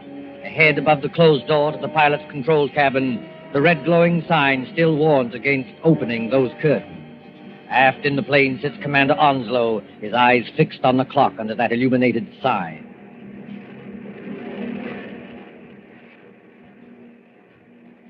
Monica, Yes? What? it's not exactly all right. Fred, why do you say that? Because we should have been in Philadelphia 5 minutes ago. At least we should have been circling over the field. And we're not? No. But we're still 10 or 12,000 feet up if the pressure on my eardrums count for anything. And traveling like a bat out of Hades. Weather's delaying us, I guess, huh? Maybe it is. It's awfully bumpy, isn't it? Yes, a little. Makes you gasp for breath and your stomach churn. Oh! That was a bad one. Not getting airsick, are you? I don't think so. I wish I had some of that chewing gum they give you. Ring for the air hostess. She'll bring you some. I did ring the bell, Fred, and there's no answer. Oh, she's busy in the pantry back there, that's all. She didn't hear you. Here, I'll get you some gum. No, wait, I'll go. Sure you're all right? I want to powder my nose anyway. Besides, you're going to have company. Mr. Shepard is weaving along this aisle as though he didn't like air pockets either. Well, thank the Lord one of that party's awake up there. I thought they were all dead. Don't say that. Say what? Dead. A spooky plane with everything so quiet and dead itself. Remember how the pilot walked through a while ago and looked around and walked right back to the control cabin again? Yeah, I didn't notice him. Oh, that's what I mean. It was like a ghost. I'll be right back. Say, Commander Onslow. Yes, Mr. Shepard? Mind if I sit down? Not at all. Go ahead. Fact is, Commander, I want to apologize. Oh, that's all right. Forget it. I'm not such an ill-mannered guy as I must have sounded. It's no joke, you know, taking care of the chief. I've got to go ahead like a cyclone, so that everything would be quiet when he gets there. And it's a great responsibility, too. I can imagine. I go on these long trips. There's the chief, half asleep, and O'Reilly reading detective magazines and Cohen with his mouth organ. Doesn't that mouth organ bother the old boy? No, he likes it. Especially when Cohen plays the old square dances. Chief's a great man in his way. I was just wondering about that. Wondering what? Is it true? Stop me if I'm talking out of turn. Go ahead. We can trust the Navy. Is it true he's offered to design and build, at his own expense, a fleet of underwater cargo boats, submersible freighters, up to 5,000 or 6,000 tons? To do away with the submarine menace altogether? Where did you hear that? Oh, just rumor. Is it true? Yes. It's true enough. You see, Mr. Shepard, I'm one of the few people who believe that plan is practical. There must be a lot of people who would like to see Mr. Naylor put out of the way. There are, Commander. Only they can't get at him. You're quite sure of that? Dead sure. Hitler himself isn't better guarded. Why, you could no more shoot or stab or poison the chief than you could... Why, what was that? What happened? Monica? Is anything wrong? Back there? Well, it's all right, sir. It's only a noise in the pantry. We'll see to it. Monica, pull yourself together. What's wrong? It's that air hostess, Miss Lee. Well, what about her? She's lying back in the pantry among the broken dishes with her head all over blood. Somebody beat her over the head and left her there to die. Somebody? Yes. But nobody's gone back to the pantry. Nobody's gone past us except the pilot, a co-pilot of this plane, remember? Excuse me, Mr. Shepard. I'm going to open the curtains on that window. Do you think it's wise, Commander? We were told not to. No, we were told a lot of things. I'll just take the responsibility of... Good Lord! There, Monica. Mr. Naylor! Yes, son. What's up? Draw the curtain on your window and take a look down. If O'Reilly and Cohen have got guns, they better keep them handy. Is that so now? Why? Because we're not flying west. We're over the Atlantic Ocean now and headed straight out to sea.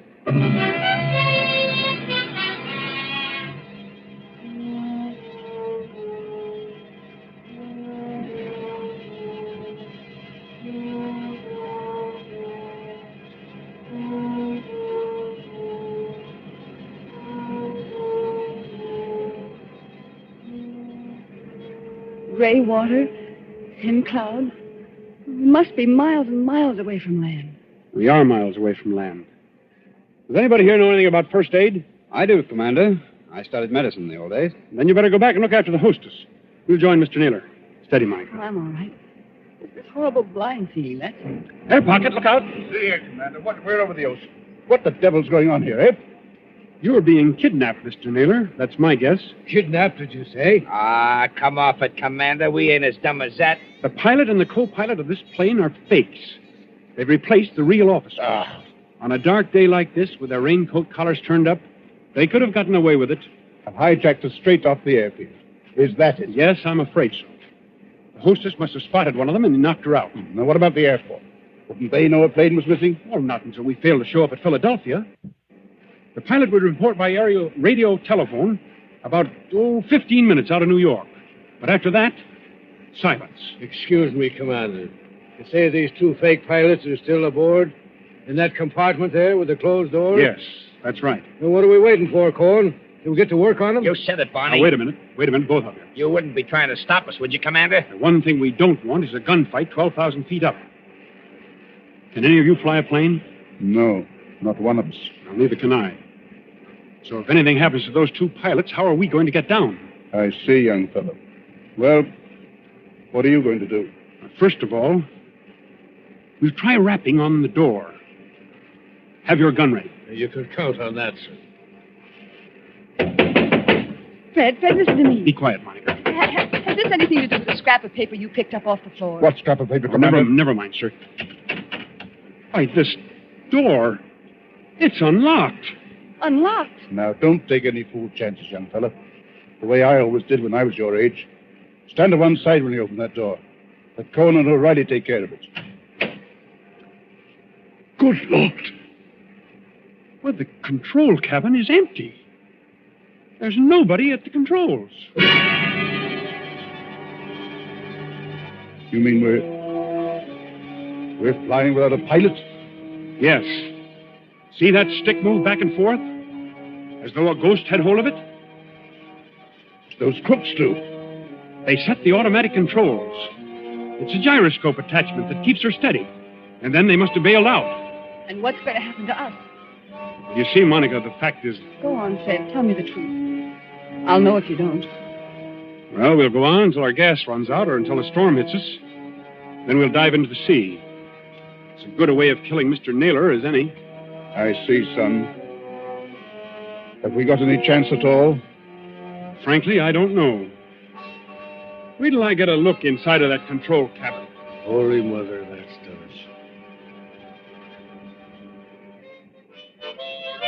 Cohen, stop it. Stop it! Yeah, Mr. Naylor? Stop playing that infernal mouth organ. Or if you must play something cheerful. Yeah, sure, Mr. Naylor, sure. How long do you think it'll be before we... Quiet, Cohen. Here's the commander back again. Well, young fella. Radio telephone's out of order. We can't signal. Fred, what about those patrol ships? You said they're 200 miles out to watch for unidentified aircraft. Won't they see us? They've seen us already, I expect. They'll send for an Army fighter plane to investigate, but what can it do? Yeah. Shoot us down, maybe, huh? That's fine. If only somebody could fly the plane. Well, nobody can, Skipper, so think of something else. See, Mr. Naylor, I was wrong. Wrong, son? About what? One of your party, and I can guess which one, dropped a torn piece of paper. There was a line of writing on it, probably the end of some instructions. Well? Those instructions ended, you should land just as your fuel fails at 7 o'clock a.m. You should land just as your fuel fails at 7 o'clock a.m. But that might not have anything to do with this, son. What made you suspicious of it? Because it was written in German. In German? Quiet, Cohen. I can't hear myself think. Okay, Mr. Naylor. I'm sorry. I thought the fake pilots were kidnapping you, maybe abroad. There's not enough fuel for that, is there? Well, if there's enough fuel for Los Angeles, then there's enough for Europe. Well, that won't work. They bailed out and left us to crash. Excuse me, sir, but it's getting black as pitch out there. I think there's a storm coming up. What happens when that hits us? Plenty, O'Reilly. Plenty. Well, I was afraid of that. If only somebody could fly this plane, I could navigate it. Navigate it? Yes. You have to learn aerial navigation in my business. With enough figuring, I might even set a new course and try the automatic controls on it. No, I don't dare handle the ship. Wait a minute.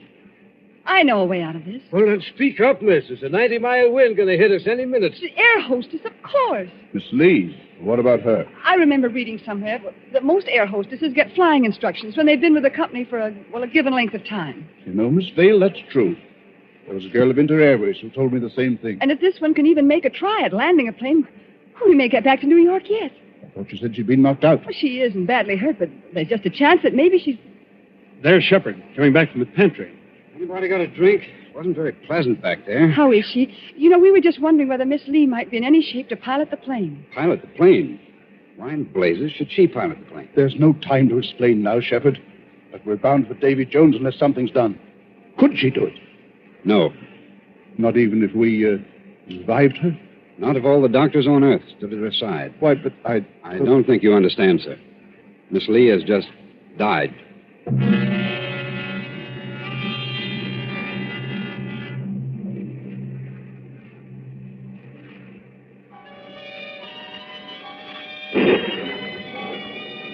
Thin singing of wind above the clouds, then storm with a white eye of lightning at the windows.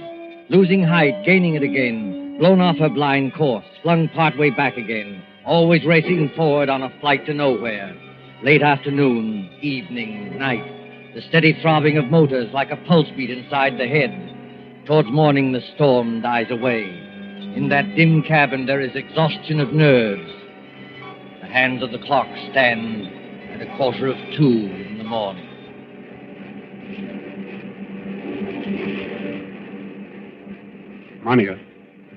Monica, wake up. What? Oh. Shh. It's Fred. Now keep your voice down. Have I been asleep? Yes, for a couple of hours. They say condemned criminals sleep on the night before their execution. Where are the others? I was a boy back home, the county down. My father used to say to me, Barney O'Reilly, says he, did you ever see a banshee? A banshee, says he, is the old woman that lets you know when you're going to die. Pipe down, you two. No, I'm sorry, Mr. Naylor. No offense, Chief. Can the man play a quiet game of solitaire without somebody yapping all the time? Black 9 on red 10. Listen, Monica, and listen carefully. My first idea was right after all. What are you talking about? There's somebody aboard this ship who can fly a plane. Shh. There is. I proved it by the automatic controls. Proved it how? If those controls had stayed as they originally were, the side winds would have blown us clear off our course. But we're still on our course. That shows that somebody's been sneaking in there and setting us right again when we do stray. And you mean... I mean we're headed for somewhere. We're being taken somewhere. But we may outwit this gentleman yet. Outwit who? Is somebody still talking back there? I'm sorry, Mr. Naylor. Monica's just waked up. None of us can feel very much like sleeping anyway. You're right, son. I admit it. Come up here and join me, will you? With pleasure. I cheated myself in this twice in this card game, but I still can't make it come out. Oh, what's the use pretending anyway? We know we're in for it. It's this waiting that gets you. Yeah, that goes for all of us, Mr. Naylor. What I'm dreading is the minute when those motors choke and go dead, and we start whirling down, down, and down. What does it sound like, Commander, when motors conk out? I've never heard it, Mr. Naylor, but I imagine it sounds like... Listen. I imagine it sounds like that. We're losing height. I can feel it. Well, Cohen, I guess this is the payoff. Yeah, you said it. But look here, Mr. Naylor, we can't be out of fuel. Because it's too early. Look at the clock. It's only 5 minutes to 2 o'clock. I beg your pardon, old man. It's 5 minutes to 7 o'clock. 7 o'clock? Are you crazy? No. Haven't you forgotten the cross-ocean changes in time? By George, the commander's right. European time is 5 hours ahead of our time. You don't believe me? Just notice that it's getting daylight outside. I was thinking of that message. You should land just as your fuel fails at 7 o'clock a.m. stand perfectly still, all of you. Here, what's got into little Lord Fauntleroy? I'll show you what's got into me, my friend. Yes, I rather thought you would. I shall go into that control cabin. Follow me if you like. I shall sit down at the controls, and I shall bring this plane safely to the ground. Safely to the ground. Where? In Germany, of course. Germany? Don't pull a gun, Cohen. If you plug him, we're all done for. That is good advice, Mr. Cohen. I might add that we're getting closer to the ground every minute. For the love of... Do I take control? Yes, go ahead, but we're following you. Follow by all means. All right. Let's get comfortable here. I take up my position, so. There's fog below. Can you see? Well enough, Miss Dale. Well enough. We must go down rather quickly. And I can't help if it's somewhat rough on your head. You young swine, what's the idea? The idea, dear patron, is to bring you and your plans for a submarine freighter to a country which will appreciate them. Then those two fake pilots? They were colleagues of mine. Unfortunately, if they had remained, your pug uglies would have started a gunfight, and none of us might have got here. Well? So they left by parachute. And I brought you safely, without blood or toil, into the boundaries of the Third Reich. We're going down too fast, man. Now take it easy. I am perfectly in command, thank you. Look out! The trees, Look out, they're coming man. straight up at us.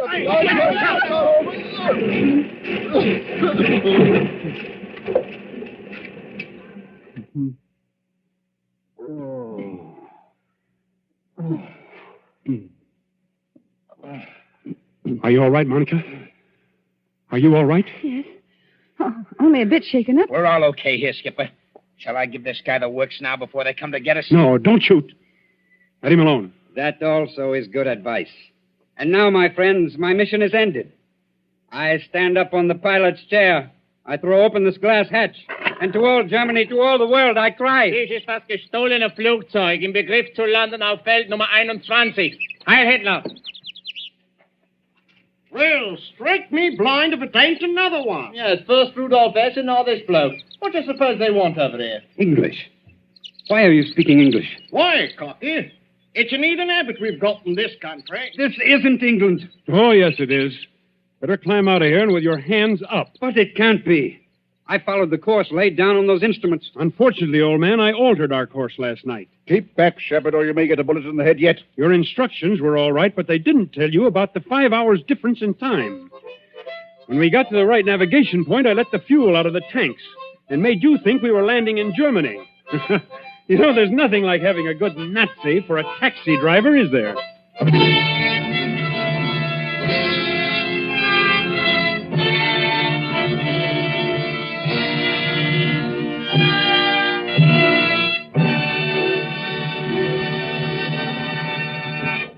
And so ends Death Flies Blind, starring Richard Dix with Gail Page and Montague Love. Tonight's tale of Suspense.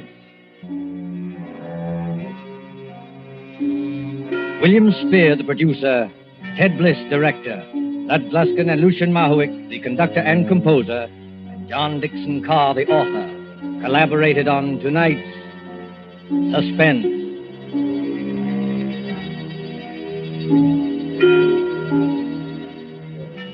This is the Columbia Broadcasting System.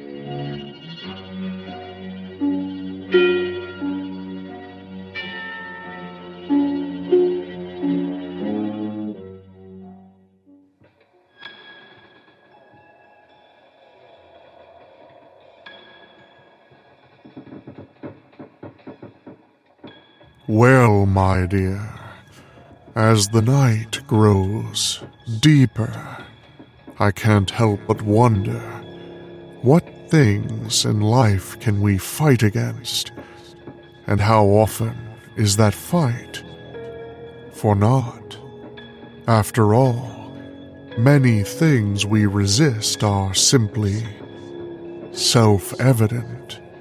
Our concerns, our worries, our fear, in a way, just a law of physics. And now, stay tuned for the mystery program that is unique among all mystery programs. Because even when you know who is guilty, you always receive a startling surprise at the final curtain. in the Signal Oil program, The Whistler.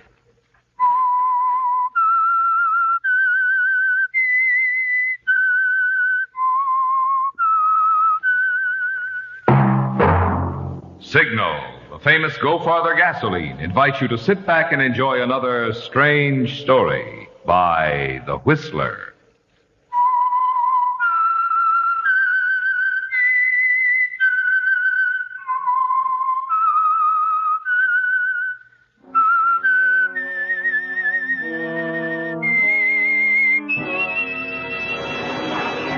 I am the Whistler, and I know many things, for I walk by night. I know many strange tales hidden in the hearts of men and women who have stepped into the shadows. Yes, I know the nameless terrors of which they dare not speak. And now for the Signal Oil Company, The Whistler's strange story. A law of physics.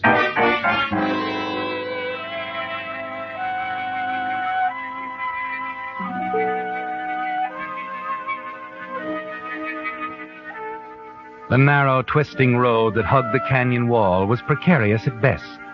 But at the height of a driving rainstorm, it became a treacherous, uncharted course. And Ross Warren's car was literally out of control as he tried to steer it safely down the canyon. The headlights were of little help as the rain washed across the windshield in great sheets that obscured his vision. The older man seated next to Ross, his hands braced against the panel, peering tensely through its windshield, was Dexter Brand, important client of the Ross Warren Advertising Agency. Suddenly, in between the waves of rain, Ross could see the road ahead of him quite clearly for just an instant, a split second. The car was headed for the far side of the road, and a sheer drop of several hundred feet. With one tremendous effort, Ross turned sharply, applied the wet brakes, and careened headlong toward the mountain. Come on, Ross! Look out! Look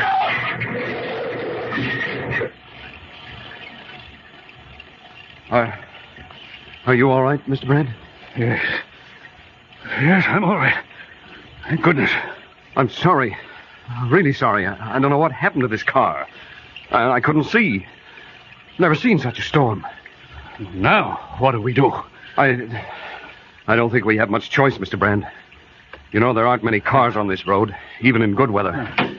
Come on, I guess we'll have to walk. At least as far as the Edgeley place. Of course, that's a good mile down the canyon from here, but they've got a phone. All right. Well, I'll be... What is it, Mr. Brand? Another car coming around the curve ahead of us. Hey, you there! Give us a hand, will you? Well, looks like you need it. Anybody hurt? No, not hurt. Can you take us back to town? Sure, pile in. I'll get the bags. Need any help with them? No. I've got them okay. I'll just put them in the back seat here. I don't know who you are, young man, but you're a friend of mine. My name's Brand, Dexter Brand. I'm glad to know you, Mr. Brand. I'm Bob Turner. Oh, and this is Ross Warren, Mr. Turner. How do you do? I think if you'll drive ahead for about a quarter of a mile, you'll find a place wide enough to turn around in, Mr. Turner. Okay, thanks. Yeah, but what about your car? We'd better call the garage, hadn't we? It's a good idea, but hadn't we better wait till we get to a phone? We don't have to, Mr. Warren. I've got a phone here in the car. You have? Well, I've heard of them. Oh, it's a wonderful gadget, believe me. I wouldn't be without one. They just installed service in this area. What's the name of your garage in town? Hoffman's. Phone number's Lawton 3264. Well, this store might give us some trouble on the call, but it's worth a try. Only trick is this button. You push it down to talk, release it to listen. Mm-hmm. This is your mobile operator. This is WJ65383. I want Lawton 3264. 1 moment, please.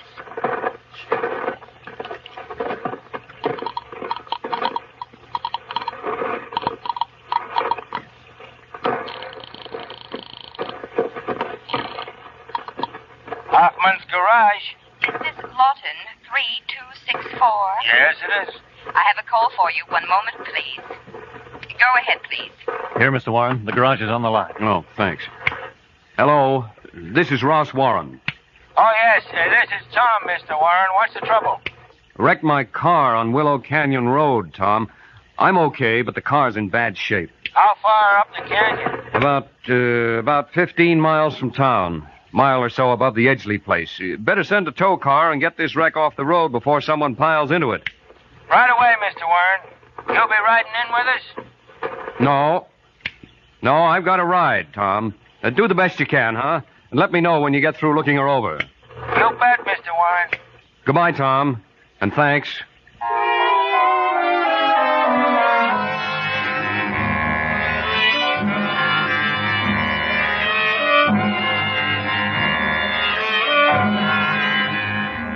The car phone made a deep impression on Dexter Brand, your biggest client, didn't it, Ross? And you're certain that Bob Turner, owner of the car, made an even deeper one. And his dramatic appearance on the seldom-traveled road from Dexter Brand's cabin into town seems more than a mere coincidence, doesn't it? The next morning, as you reach your office, you find that it is. Oh, Mr. Warren, where have you been? I'm frantic. No, Edna. It couldn't be as bad as all that. Well, couldn't it? All morning I've been crazy looking for you. You look beautiful. Suppose you calm down and tell me Calm down? what... How can I? He's dead, I tell you. He's dead. All right, Edna, he's dead. Now, who's dead? Mr. Average American. That's who's dead. Wayne Parks? The man we're featuring in this month's ad? Yes, a stroke. And Graphic Magazine is holding their presses and howling for another layout right away because, well, how can we salute Mr. Average American when he's dead? And what are we going to do? Well, rush them next month's layout, of course. There isn't any, Mr. Warren. That was the last of the series, don't you remember? Next month, it's all different. Oh, that's right. I'd forgotten. We are in a hole, aren't we? Oh, Mr. Warren, if I may... Please, you'll have to wait. Mr. Warren is very busy now. An emergency has come up. I know. You left the door open, and I couldn't help overhearing. Mr. Warren, I'm familiar with your campaign, and I believe there's a simple way to save that ad. Mr. Turner again, huh? You seem to have a knack of turning up at just the right minute. You've got an idea. Yes. Why not change the caption, "We salute," to "We mourn Mr. Average American"? All the rest of it can remain pretty much as it is.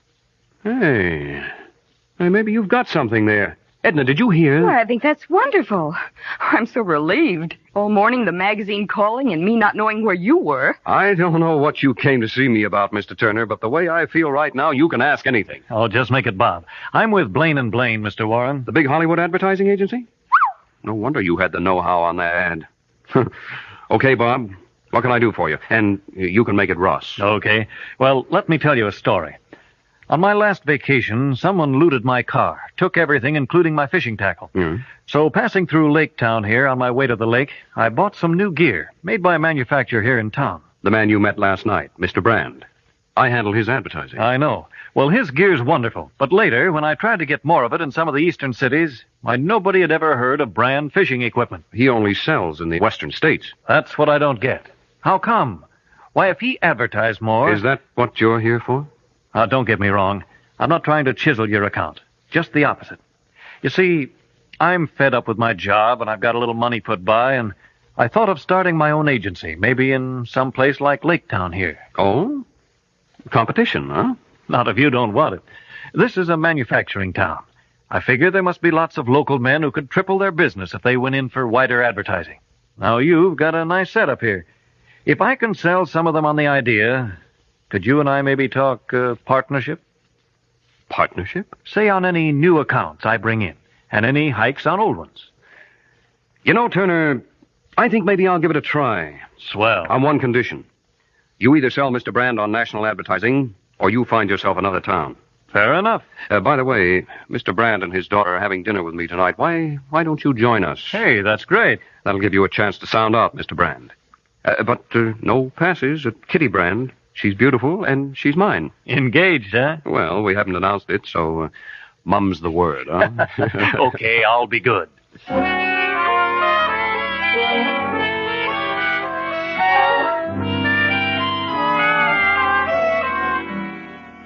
You thought you did that rather well, didn't you, Ross? Well, you know that in Dexter Brand, Bob Turner will come up against a stone wall. And you have Bob's word that if he fails, he'll leave town. Yes, Ross, he'll leave, never knowing you lied about being engaged to Kitty. You couldn't know, could you, that by inviting him to dinner with the Brands, You're inviting disaster. I'll tell you why I'm being so hard-headed. You see, I hate manufacturing. Got into it in spite of myself. I couldn't get the kind of fishing rod I wanted, so I went ahead and made one. Friends saw it. I had to make another, then another and another. First thing I know, I'm manufacturing all kinds of fishing tackle. That's why I hate it. Doesn't leave me enough time to fish. If I were to expand, it would leave me even less. And I love fishing. I don't believe it. I beg your pardon? I said, sir, that I don't think you give a hoot about fishing. Look here, young man. Are you trying to tell me that I'm afraid you read the wrong line that time, Bob. Yes, young man. I wish you'd explain that remark. Well, you said yourself, sir, that you made rods for your friends. And why? Because you wanted them to have the best so they could enjoy their fishing as you enjoyed yours. Of course, which proves just... Well, think of the thousands of Isaac Waltons whose vacations will be spoiled for lack of brand equipment. Huh? Why, every time a good one gets away from a faulty hook or snaps an inferior rod, you, Mr. Brand, are directly responsible. By Jove, that's the best argument I've heard yet. Ross, you ought to take this conniver on as a partner. You really think so, sir? He will, sir, if you'll expand your coverage. Oh, so it's a plot. Well, Ross, it looks like I'm stuck with more advertising and you're stuck with a partner. And if I were you, I'd look out. He's likely to take over your whole business. In that case, I'm afraid I'd have to find a way to dissolve the partnership.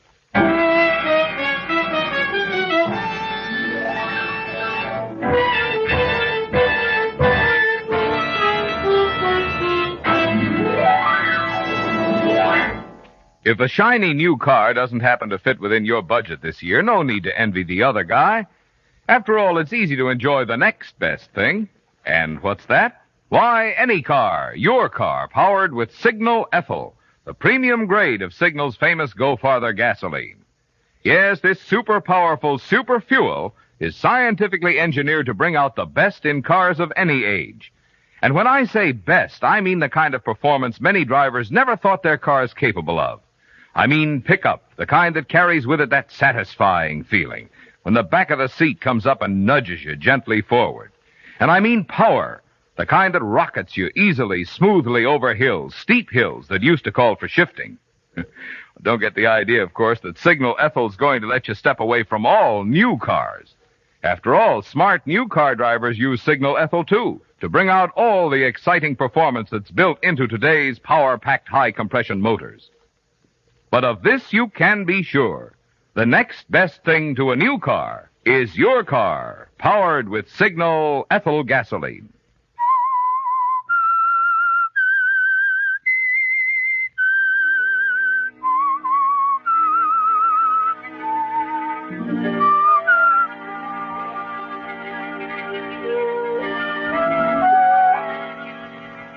Well, Ross, a lot of things have changed since Bob Turner came into your life 6 months ago in that storm on the Willow Canyon Road.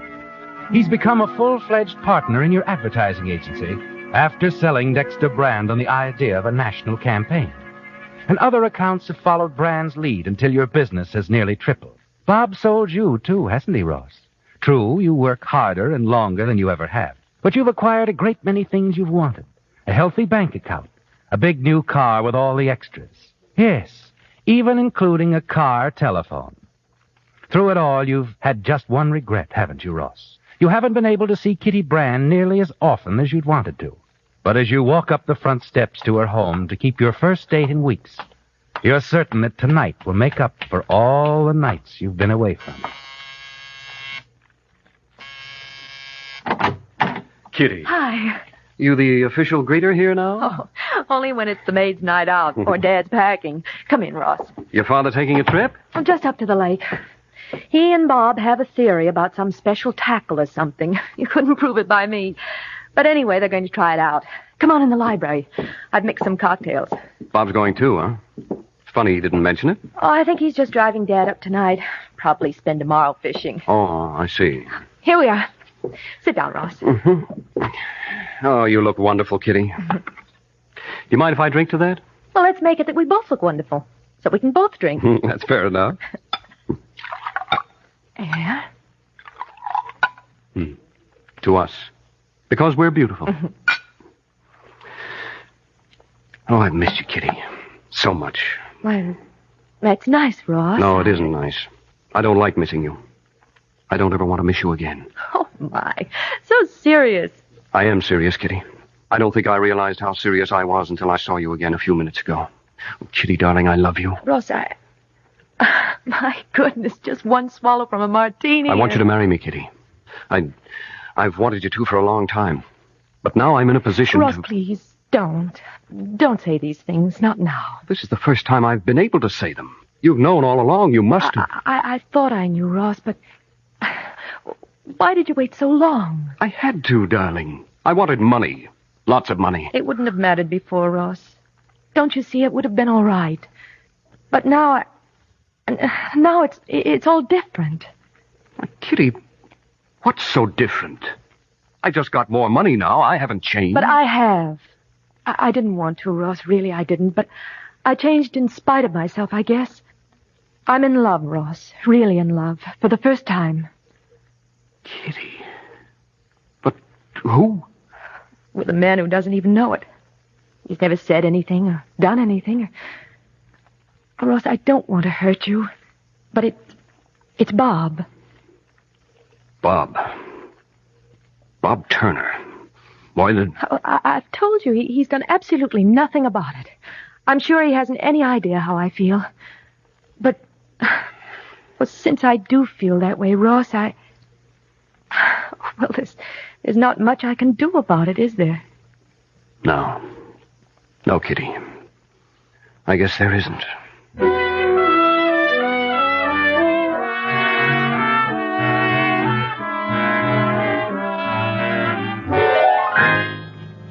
Kitty and Bob. It's quite a shock, isn't it, Ross? Not at all the way you planned. You realize you'll have to do something about Bob, because you're determined that no one can have Kitty but you. You're still searching for a solution shortly before midnight as you enter your apartment to find the phone ringing. Hello. Ross, this is Bob. Didn't wake you, did I? No. Just got in. Where are you calling from? I'm up at Mr. Brand's cabin. Going to spend the night here. Do some fishing tomorrow, but I'm driving back to town tomorrow night. Oh, I see. I'd like to see you tomorrow night if you can make it, Ross. I've got some things to talk over with you. Okay, Bob. But if you're off on a little fishing junket, forget about business. Oh, I don't want to see you about business, Ross. Well, I just want to talk with you a while. I'd prefer to do it in person. Fine. Suppose we meet at your apartment, whenever you say. Oh, good. I'll leave here at 7:30. That should get me back to town about 9. How does that sound? 9 it is. Tomorrow night. I'll see you then. Good night. Goodbye, Bob. Your solution came suddenly, didn't it, Ross? And Bob gave it to you himself. A little after 8 the next evening, you park your car in the heavy woods at the foot of a well-known slide area on Willow Canyon Road. In a matter of minutes, you roll several boulders into the middle of the road. And then as you hear a car approaching, you rush back to your own car, completely hidden from sight. You peer through the thick trees, see Bob's car approaching. He suddenly swings to miss the boulders, balances precariously on the drop side of the road. And then the car miraculously rights itself, hugs the road again, and moves past the boulders to a safe stop.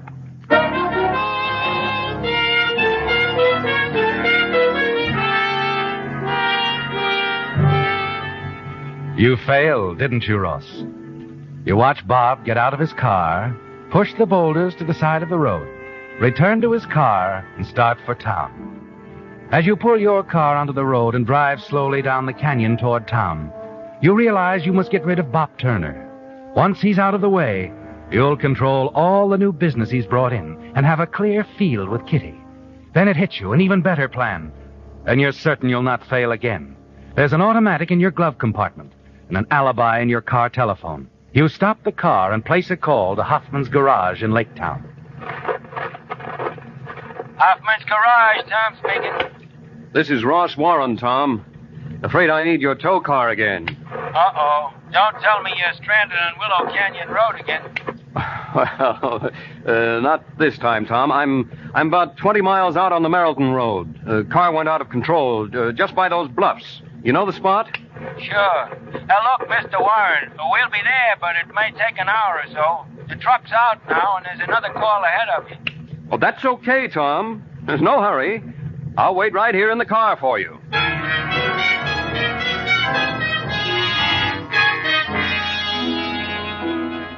It's a break, isn't it, Ross? An hour will give you ample time to get to town, take care of Bob Turner, and drive out to the bluffs on the Merrilton Road. You'll wreck your car there and make certain of a perfect alibi in the bargain.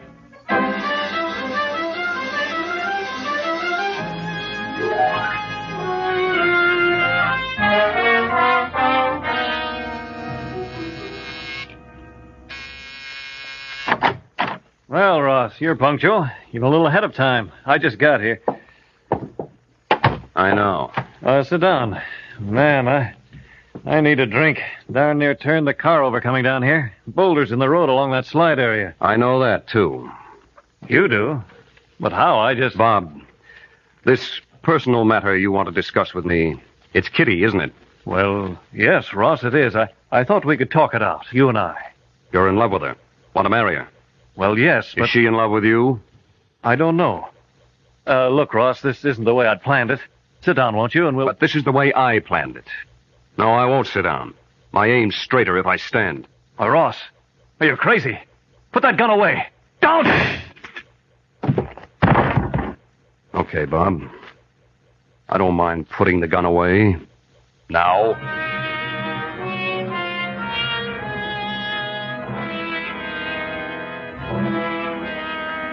He's dead, isn't he, Ross? As you turn to leave, you pull the drapes aside slightly to look out. And walking toward the apartment just a few houses down, you recognize a familiar figure passing under the streetlight. It's Kitty Brand. You sigh with relief that you saw her before she could see you. Then you turn quickly, race for the back of the apartment, let yourself out the back entrance, and rush out into the night towards your car parked on the side of the street. Once there, you check your time. You have half an hour, Ross. Ample time to drive to the bluffs on the Merrilton Road before the tow car from the Hoffman garage is due to arrive. And you make it with 5 minutes to spare. Now, to make this alibi, hold on. There. That ought to do it.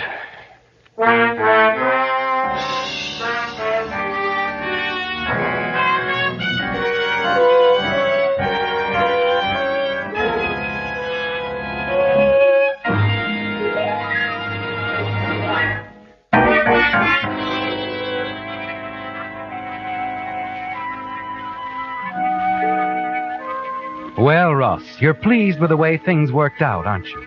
You bashed in the front of your car right by the bluffs just as you planned. And before the tow car arrived from town, you had time to bury the automatic that killed Bob Turner. You're confident now, aren't you, Ross? Certain that it's just a matter of time until Kitty Brand gets over the shock of Bob's death and agrees to marry you. The next day, you're properly shocked and bereaved as Lieutenant Norris calls for you in his police car. And the two of you discuss the crime as you ride along.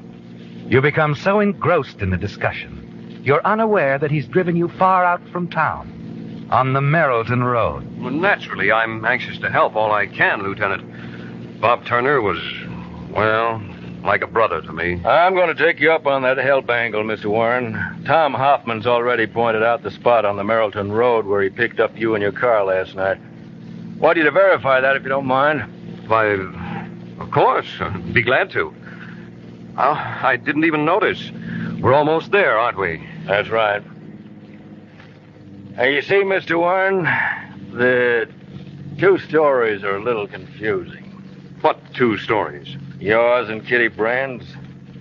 She was out for a walk last night, dropped by Turner's apartment, and discovered his body.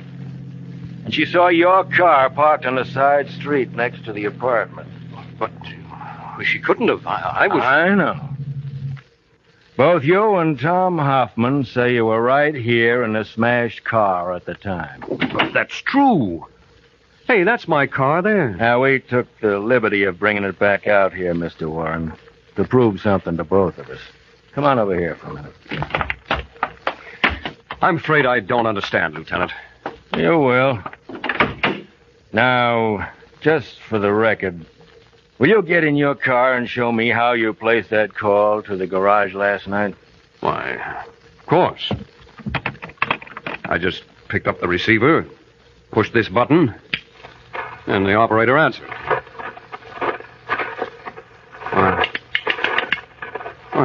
That's funny. Something's wrong with his phone. No, Warren, there's something wrong with your story. Now, see here. Tom Hoffman picked me up right here at the same time Kitty Brand found Turner dead 20 miles away. In case you don't know it, Lieutenant, there's a law of physics that says no body can occupy two places at the same time. That's right. And there's a law of electronics that says you couldn't possibly have made the phone call to Hoffman's garage from this spot, Warren. What do you mean I couldn't? Just that nobody can make or receive calls from here. Because this whole stretch of road is an absolute dead spot for radio.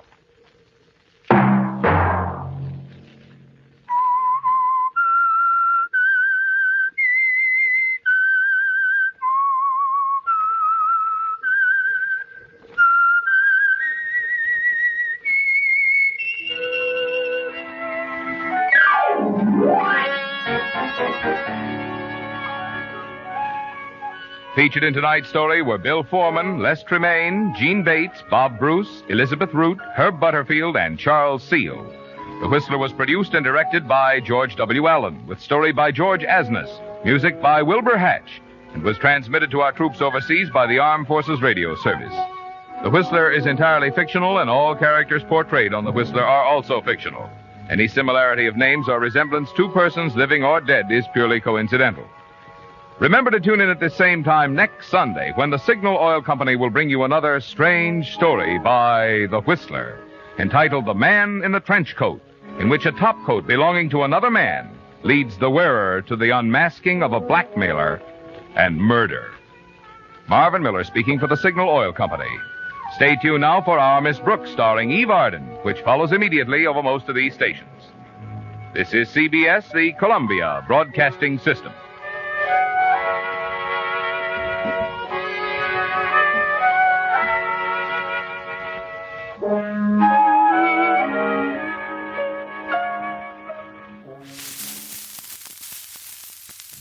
My dear, the sun will be up soon. You should return home and I'll go back to, well, wherever it is I come from. But please, do come back. You know where I'll be. And if I could ask one more small request. As you make your way home, as you gallop along the frigid road, as you enter the warm embrace of your humble abode, and as you lay your head on that soft, cool pillow, and prepare to head off to the land of Nod, take one moment and be thankful for what you have. I'll be seeing you.